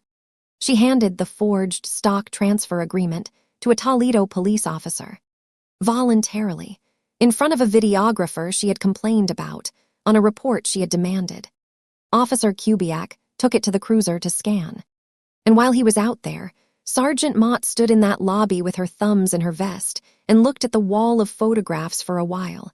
And then she said, conversationally, to nobody in particular, Bethany Sower's still notarizing. I thought she gave that up. Alexis said, excuse me. Nothing, said Sergeant Mott, small town. We inspected the collateral for 4 hours and 11 minutes. Ron Prybilski photographed and tagged 142 pieces of equipment. Nobody stopped us. At around 1 o'clock, out by the surface grinders, a man I did not recognize, 50s, safety glasses pushed up on his head, stepped in front of me and stuck out his hand. You're Ray's daughter. I am. Bella taught you on the Bridgeport, he said. My dad ran the saw. He always said the daughter was the one who could actually cut. He shook my hand for a long time. That was the first moment in 6 weeks I felt like I could breathe.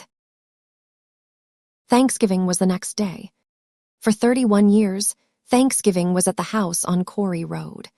My mother did a 22-pound bird and 4 kinds of pie and would not let anyone in the kitchen except to Carrie.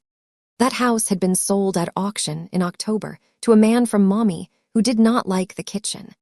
So I had Thanksgiving in a rented 3-bedroom on Cass Road that I had taken a 6-month lease on because I had stopped pretending I was going home to Chicago.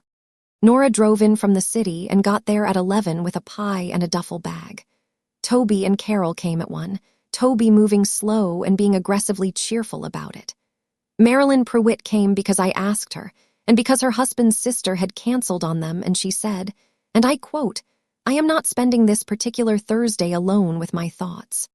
Dennis Fye came for dessert with his wife and their kid from Bowling Green, and stood in the kitchen doorway, eating pumpkin pie off a paper plate like a man who had been holding his breath for 4 years. I made a 15-pound turkey that was slightly dry, and nobody said anything about it. At some point in the afternoon, Toby fell asleep in a chair, and Carol put a blanket on him, and Nora and Marilyn did the dishes together, and I heard Marilyn telling her about the 1998 Christmas party where my father got on the forklift. I stood in the doorway of my own rented kitchen and thought, this is 9 people who are here because of 40 years of small decencies that nobody ever wrote down anywhere. That is a real inheritance. It is the only kind that cannot be transferred into a holding company. My phone rang at 10:14 that night, after everyone had gone. Grant. I looked at it ring 4 times, and then I answered. Hey, he said. He had been drinking, not badly. Grant drinks the way a lot of men his age drink, which is steadily and without ever seeming drunk until the sentences start arriving in the wrong order. Grant. We did the thing at the club today, he said. The buffet. Lex booked it in September. $68 a head. He laughed. There were like 11 people there.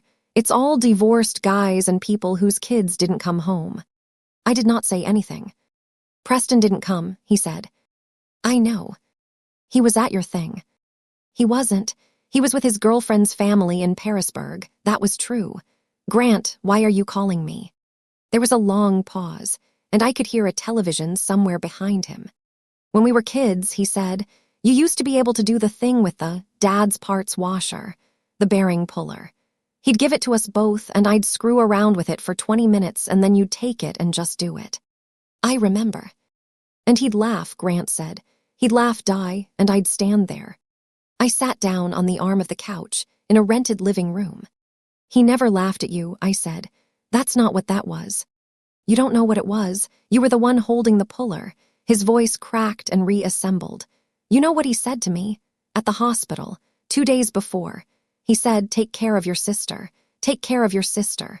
Like she needs Diane. You have never needed one goddamn thing from anybody in your life. And that right there is the whole story of my brother, and he handed it to me at 10:19 p.m. on Thanksgiving without any idea he was doing it. Grant, I said, I needed a lot of things. Nobody ever noticed because I stopped asking when I was about 19. Yes, well, he breathed out. You want to hear something funny? Sure. I never read it. A dry little sound. The 2009 stuff. Any of it.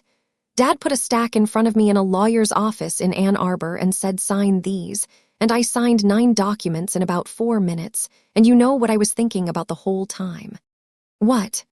Whether we were going to make it to the good sandwich place before it closed. Neither of us said anything for about 10 seconds. Call it off, Grant said. The December 5th thing. Die.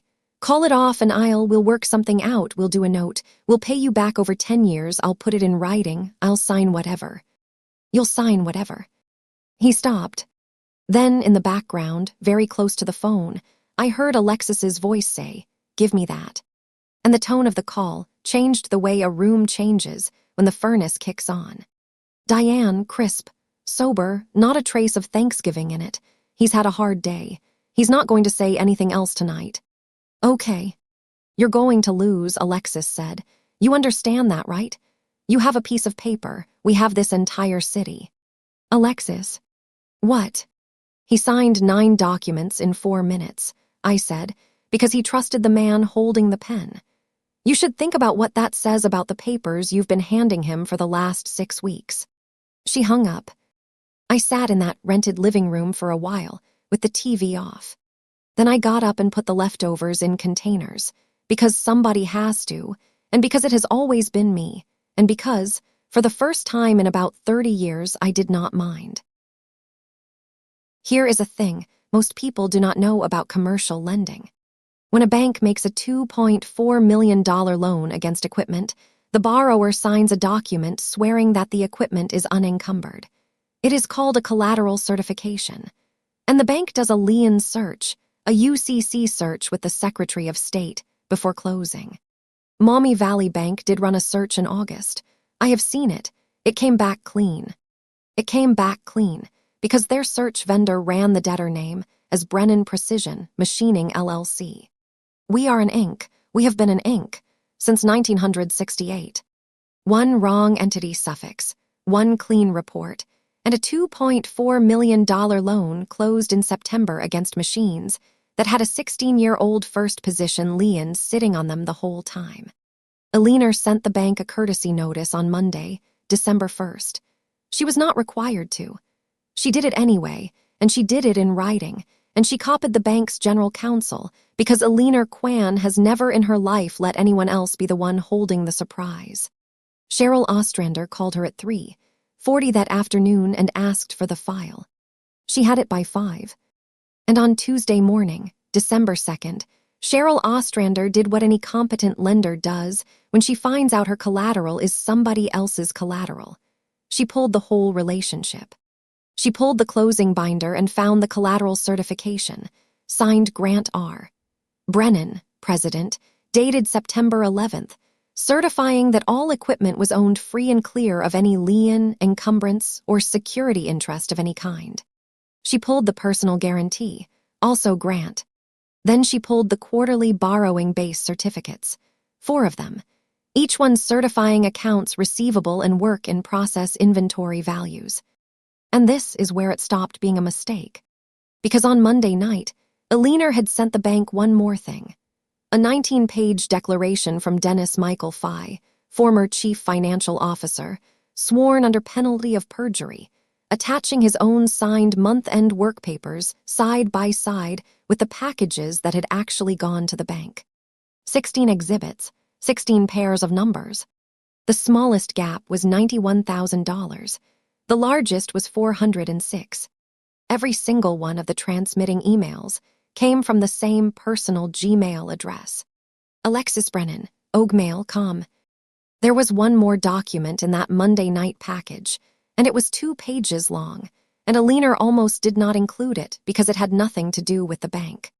It was the Xerox usage report for the front office at 4400 Matzinger Road, October 2025, generated automatically by the leasing company's service technician and emailed, as it had been every quarter since 2016, to Marilyn. Prewitt-Brennan Precision. Com. Line 411. 1022-14-07 User. A Brennan Pages. 2 Doc. Stock Transfer RB Final 4. DocX. Version 4. Printed 9 days after my father's funeral, on a document dated March 14, 2019. Attached behind it, a 2-page affidavit from Marilyn J. Prewitt, sworn November 24th, describing a conversation at her desk on October 22nd, and the words, "I'll take care of it." At 9:15 on Wednesday morning, December 3rd, Mommy Valley Bank issued a notice of acceleration and demanded the full $2.4 million balance within 10 days. At 11:00 the same morning, the bank's fraud and compliance unit filed a suspicious activity report. And at 2:20 that afternoon, 2 people walked into the lobby at 4400 Matzinger Road, showed Marilyn credentials, and asked whether Grant Brennan and Alexis Brennan were available. They were from the Toledo Resident Agency of the Federal Bureau of Investigation. Preston texted me 9 words at 2:41. "Aunt Di, there are 2 agents in the lobby." A public disposition of collateral under Article 9 is one of the least dramatic events in American law. There is no gavel. There is no courthouse. There was a library table in Ann Arbor, a court reporter named Gwen, a notice that had run in the Toledo Blade and Cranes for the required period, and a coffee urn. 6 people came. 2 were equipment dealers from Michigan who had misread the notice, figured out in 4 minutes that we were selling paper and not iron, and left.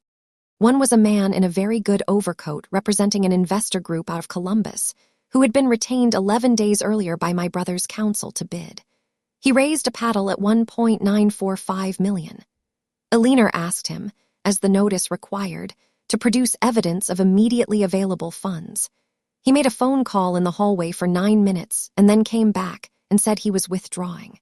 1 was Grant's lawyer from Columbus, who objected on the record 4 times and then sat down.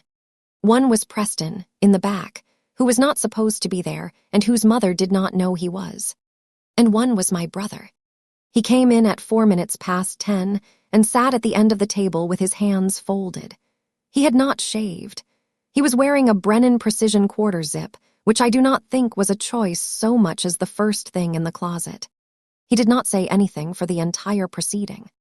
At 10:31, Aliner Kwan read the following into the record.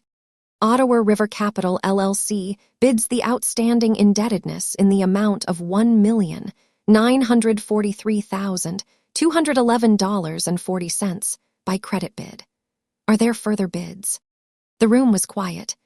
Hearing none, the pledged shares, being 1,000 shares of the common stock of Brennan Precision Machining, Inc., constituting 100% of the issued and outstanding voting stock, together with all certificates therefore endorsed in blank and in the possession of the secured party, are sold to Ottawa River Capital LLC.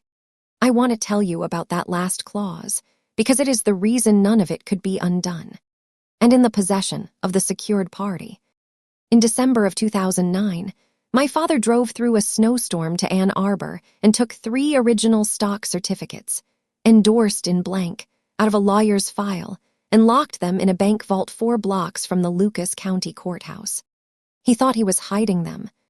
What he actually did, without knowing the words for it, was perfect my security interest by possession. Which meant that when my brother moved that stock into a holding company in November, he moved shares that had been legally encumbered, in my favor, in a way that nothing he signed could touch, since before his own son could drive. Aliner explained that to me on the phone the night I found the box, and then she was quiet, and then she said, "Diane, he could not have done it better if he had gone to law school." At 10:34, the court reporter went off the record. Grant stood up. He came around the table, and he stopped about 4 feet from me, and he looked at his shoes. "Are you going to sell it?" he said. "No." "Are you going to sell the machines?" "No, Grant." He nodded at the floor for a while. Dad knew, he said. It was not a question. In 2009. He knew, and he let me stand up at the Christmas party and tell everybody I drove to Columbus. Yes. Why? And I could have said any number of true things. I could have taken that man apart in a conference room, and there would not have been enough of him left to drive home. I said because he loved you, and he was afraid of you, and he never figured out that those two things can't live in the same house. Grant Brennan stood in a law office in Ann Arbor, Michigan, and cried the way men his age cry, which is badly and with their hand over their mouth. I did not comfort him. I did not hate him either. I want to be precise about that, because I have thought about it a great deal since. Standing there, I mostly felt the thing you feel looking at a machine that has been run out of tolerance for 30 years because nobody wanted to shut it down and fix it. There's a board meeting at 2, I said. You should be there. At 2:00 p.m. On December 5th, I walked into the conference room at 4400 Matzinger Road, the one with the wood veneer table my grandfather bought used in 1969, and I sat down at the head of it. Eleanor sat to my right with 2 folders. The written consent of the sole shareholder took less than a minute to execute. It removed the existing board. It appointed a new one, Diane M. Brennan, Eleanor S. Kwan, and 1 vacancy. It removed Grant R. Brennan as president and as an officer of the corporation, effective immediately. It removed Alexis Brennan from the position of Director of Culture and Brand, a position that, we discovered in the process, paid $185,000 a year, plus a leased Range Rover. Grant signed the resignation letter Eleanor put in front of him. He asked whether he could keep his email until January to sort out personal correspondence. I said yes. He said thank you. Then he left, and I sat in that room and looked at a table my grandfather bought used in 1969. Preston stayed. He stood by the window, with his hands in his pockets for a while. Am I fired? He said. Do you want to be? I want to know what you're going to do to my mother. I appreciated that more than I can say. Preston, I'm not doing anything to your mother. The bank is doing something to your mother. I sent them a lien notice. The rest of it they found in their own file. I let that sit, but I'm not going to lie to you and say I'd stop it if I could. He nodded for a long time. The president thing in January, he said. That was never real, was it? It was real to them. That's not the same as being earned. No, he laughed, and it was an ugly little sound. God, no, it isn't. Here's what I'll offer you, I said. Not VP of Operations. There is no VP of Operations at this company anymore. Second shift, on the floor, running the cell with the 2 Okumas, reporting to whoever I put over manufacturing. $61,000 a year. You will be worse at it than everyone around you for about 18 months, and they will all know why you're there. Preston Brennan looked at me. That's it. That's what I got, I said. It's what your grandfather gave me. Nobody thought it was a favor at the time either. He took it. Then I made 2 phone calls. The first was to a plastics company in Findlay, Ohio, where I asked for Dennis Fye and offered him his old job back at a salary that made him stop talking for 11 seconds. The second was to a house on Wentz Road. Carol answered. Carol, I said, put him on. And when Toby Ruiz got on the line, I said, Vice President of Manufacturing. Back pay to October 8th. Full benefits retroactive, and Carol's infusions are covered as of this morning. Don't argue with me, I own the building. There was a very long silence on that phone. Then Toby Ruiz said, in a voice I had never heard from him in 40 years, Ray would've. And he could not finish it, and neither could I, so we just stayed on the line for a bit and didn't say anything. Shift change at Brennan is 2:30. First shift comes off, second shift comes on, and for about 20 minutes there are 110 people in that building instead of 60. I had Marilyn, who was, at that point, 2 weeks unemployed and standing in that lobby anyway, because I had asked her to come, put a sheet of paper on the time clock at 12:30. All employees, both shifts. Floor meeting by the surface grinders, 2:40 today. 10 minutes, D. Brennan. At 2:38, I walked out of the office hallway into the plant.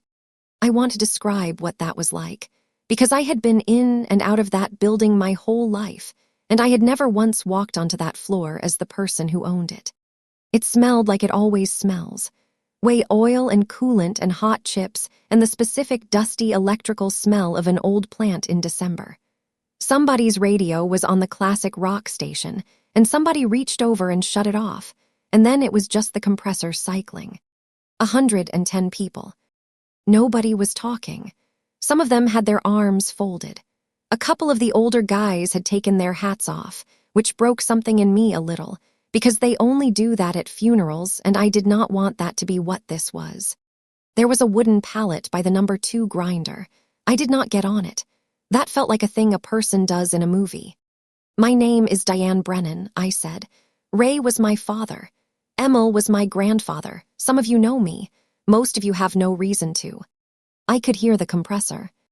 At 10 o'clock this morning in Ann Arbor, Michigan, ownership of this company changed.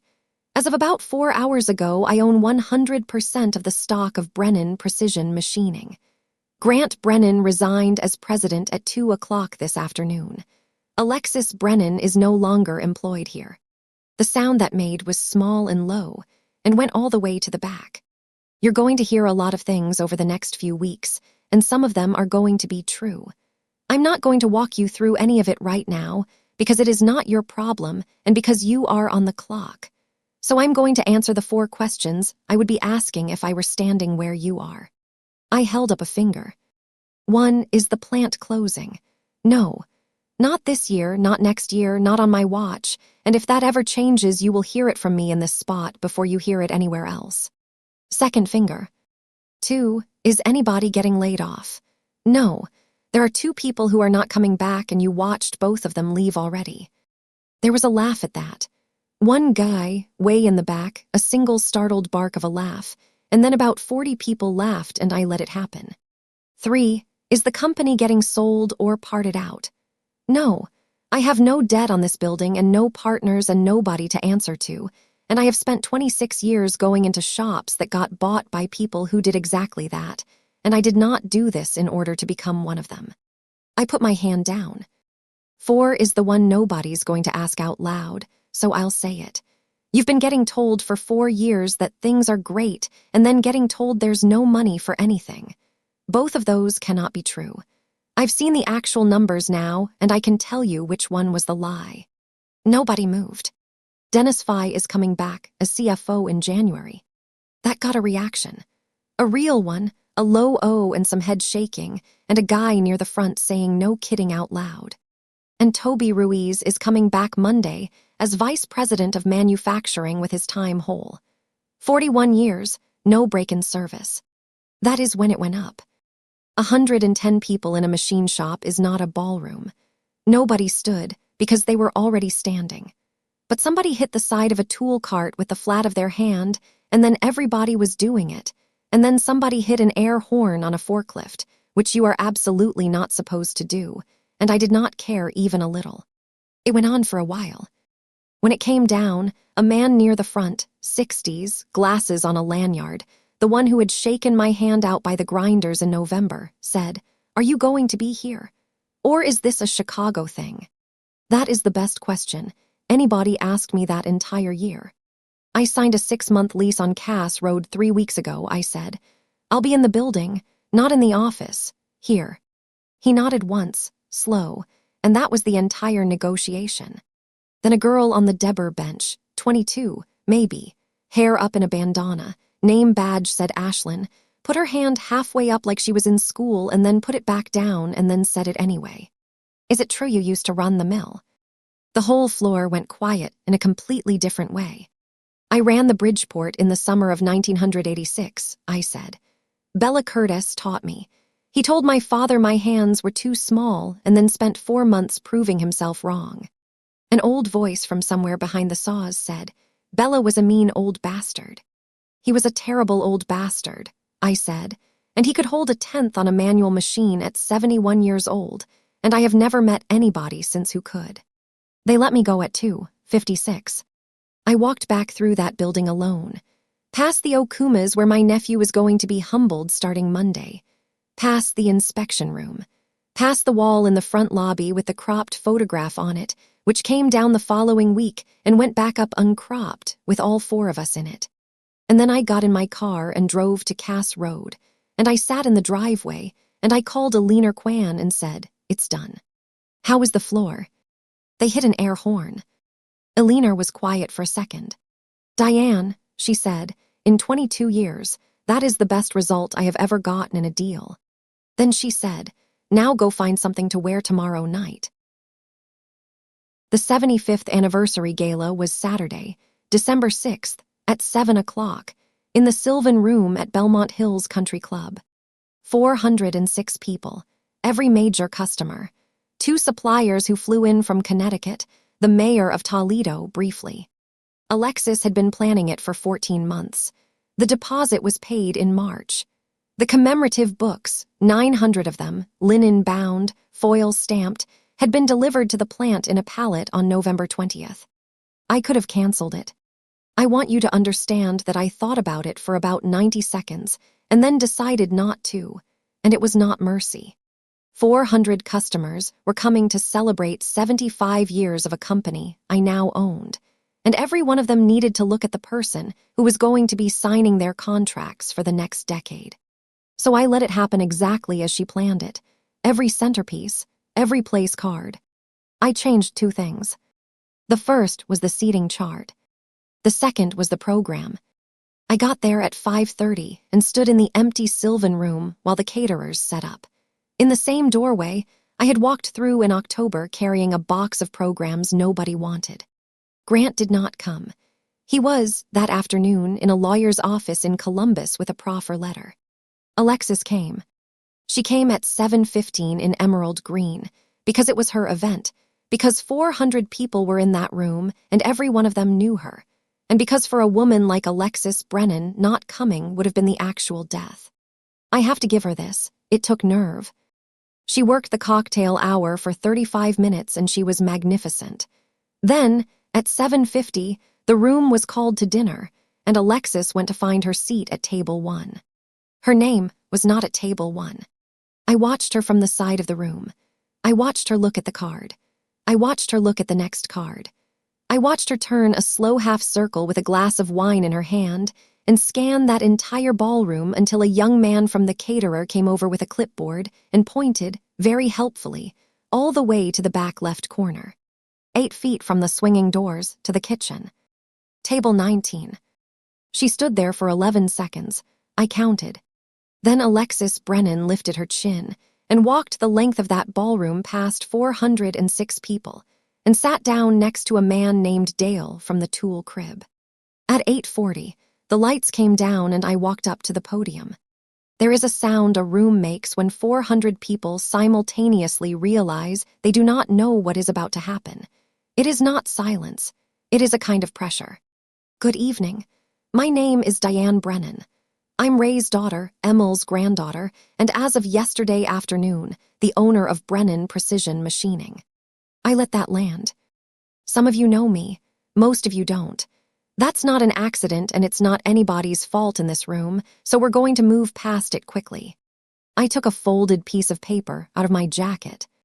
In 1951, my grandfather bought a war surplus lathe with $1,100 and rented half a garage on Matzinger Road. This is a carbon copy of his first purchase order. Toledo Scale Company, March 19th, 1951. 42 steel way beam pivots at $1.18 apiece, $49.56. A little laugh went through the room, the good kind. Across the bottom, in pencil, he wrote paid. Because in 1951, in this town, that was the entire business plan. You make the part right and you get paid, and you do it again on Monday. I put the paper down. I'm not going to give you a speech about vision. You're all in manufacturing. You've heard 900 of those, and none of them ever shipped anything. So here's what I'll tell you instead. 3 things are true about this company as of this week. 1, every machine stays. Every job stays. Nobody on that floor loses a shift because of anything that happened in the last 30 days. If you're a customer in this room, your delivery dates did not change on Thursday, and they will not change in January. 2, Dennis Fye is coming back as our chief financial officer on January 5th. Some of you have worked with Dennis. You know what that means about how we're going to run the numbers now. There was actual applause at that, from the tables near the back where the vendors were sitting, and I saw two people at table 4 look at each other in a way that told me a great deal about the last 4 years. And 3. I found him. 5th table from the front, in a suit that had been to more funerals than weddings, with Carol next to him holding his arm.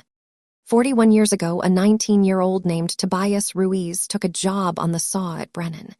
He taught me to read a print when I was 17. He has forgotten more about that building than I will ever know. He was walked out of it 8 weeks ago at 7:15 in the morning by somebody who didn't want the floor to see. He's our vice president of manufacturing. He starts Monday morning with his 41 years unbroken. 400 people stood up. I want to be honest about what that was like because I have thought about it every day since. It was not triumph. I had expected triumph and it did not come. What I felt, watching Toby Ruiz try to wave people back down into their chairs with his ears going red, was something much quieter and much better than triumph, and I do not have a good word for it. I looked once at the back left corner of that room. Alexis was sitting very upright at table 19, applauding, with a fixed, gracious, absolutely empty smile, 8 feet from the kitchen doors. She did not look away, and neither did I. Then I turned back to the microphone. In October, in this room, at my father's memorial, someone stood right here and told all of you that I had never really been part of this family's work. 400 people got very still. She was wrong, I said, but I understand why she believed it. Because for 30 years I did the work and let other people hold the microphone, and if you do that long enough, everybody eventually agrees that you weren't there. I picked up my glass. So, to Emil, who made the part right, to Ray, who was braver on paper than he ever managed to be out loud, and who I have forgiven, mostly, and to everybody in this room who has ever done the work while somebody else did the talking. I raised it. 75 years. Let's go make some parts. Grant was indicted on January 22nd in the Northern District of Ohio on 4 counts: bank fraud, false statements to a financial institution, wire fraud, and conspiracy. The collateral certification he signed on September 11th is Government Exhibit 4. His personal guarantee on the $2.4 million note is not dischargeable in the way he was told it would be, and the house in Ottawa Hills went on the market on February 9th at $895,000. It sold in April for $830,000. He lives in a 2-bedroom rental in Oregon, Ohio, 11 minutes from the plant, and he takes the Navarre Avenue route so he does not have to drive past it.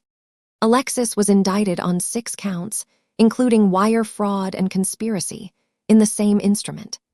The state of Ohio separately charged her with tampering with records and forgery, arising out of a document that was attached, at her own insistence, as an exhibit to a Toledo Police Department incident report she demanded on the morning of November 26th.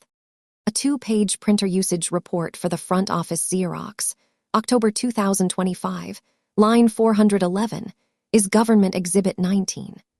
A filing clerk in the Northern District of Ohio gave it a sticker and a number, and it sat on a table in a federal courtroom next to a document dated March 14, 2019, and the two of them together said everything that 11 months of shouting could not have said.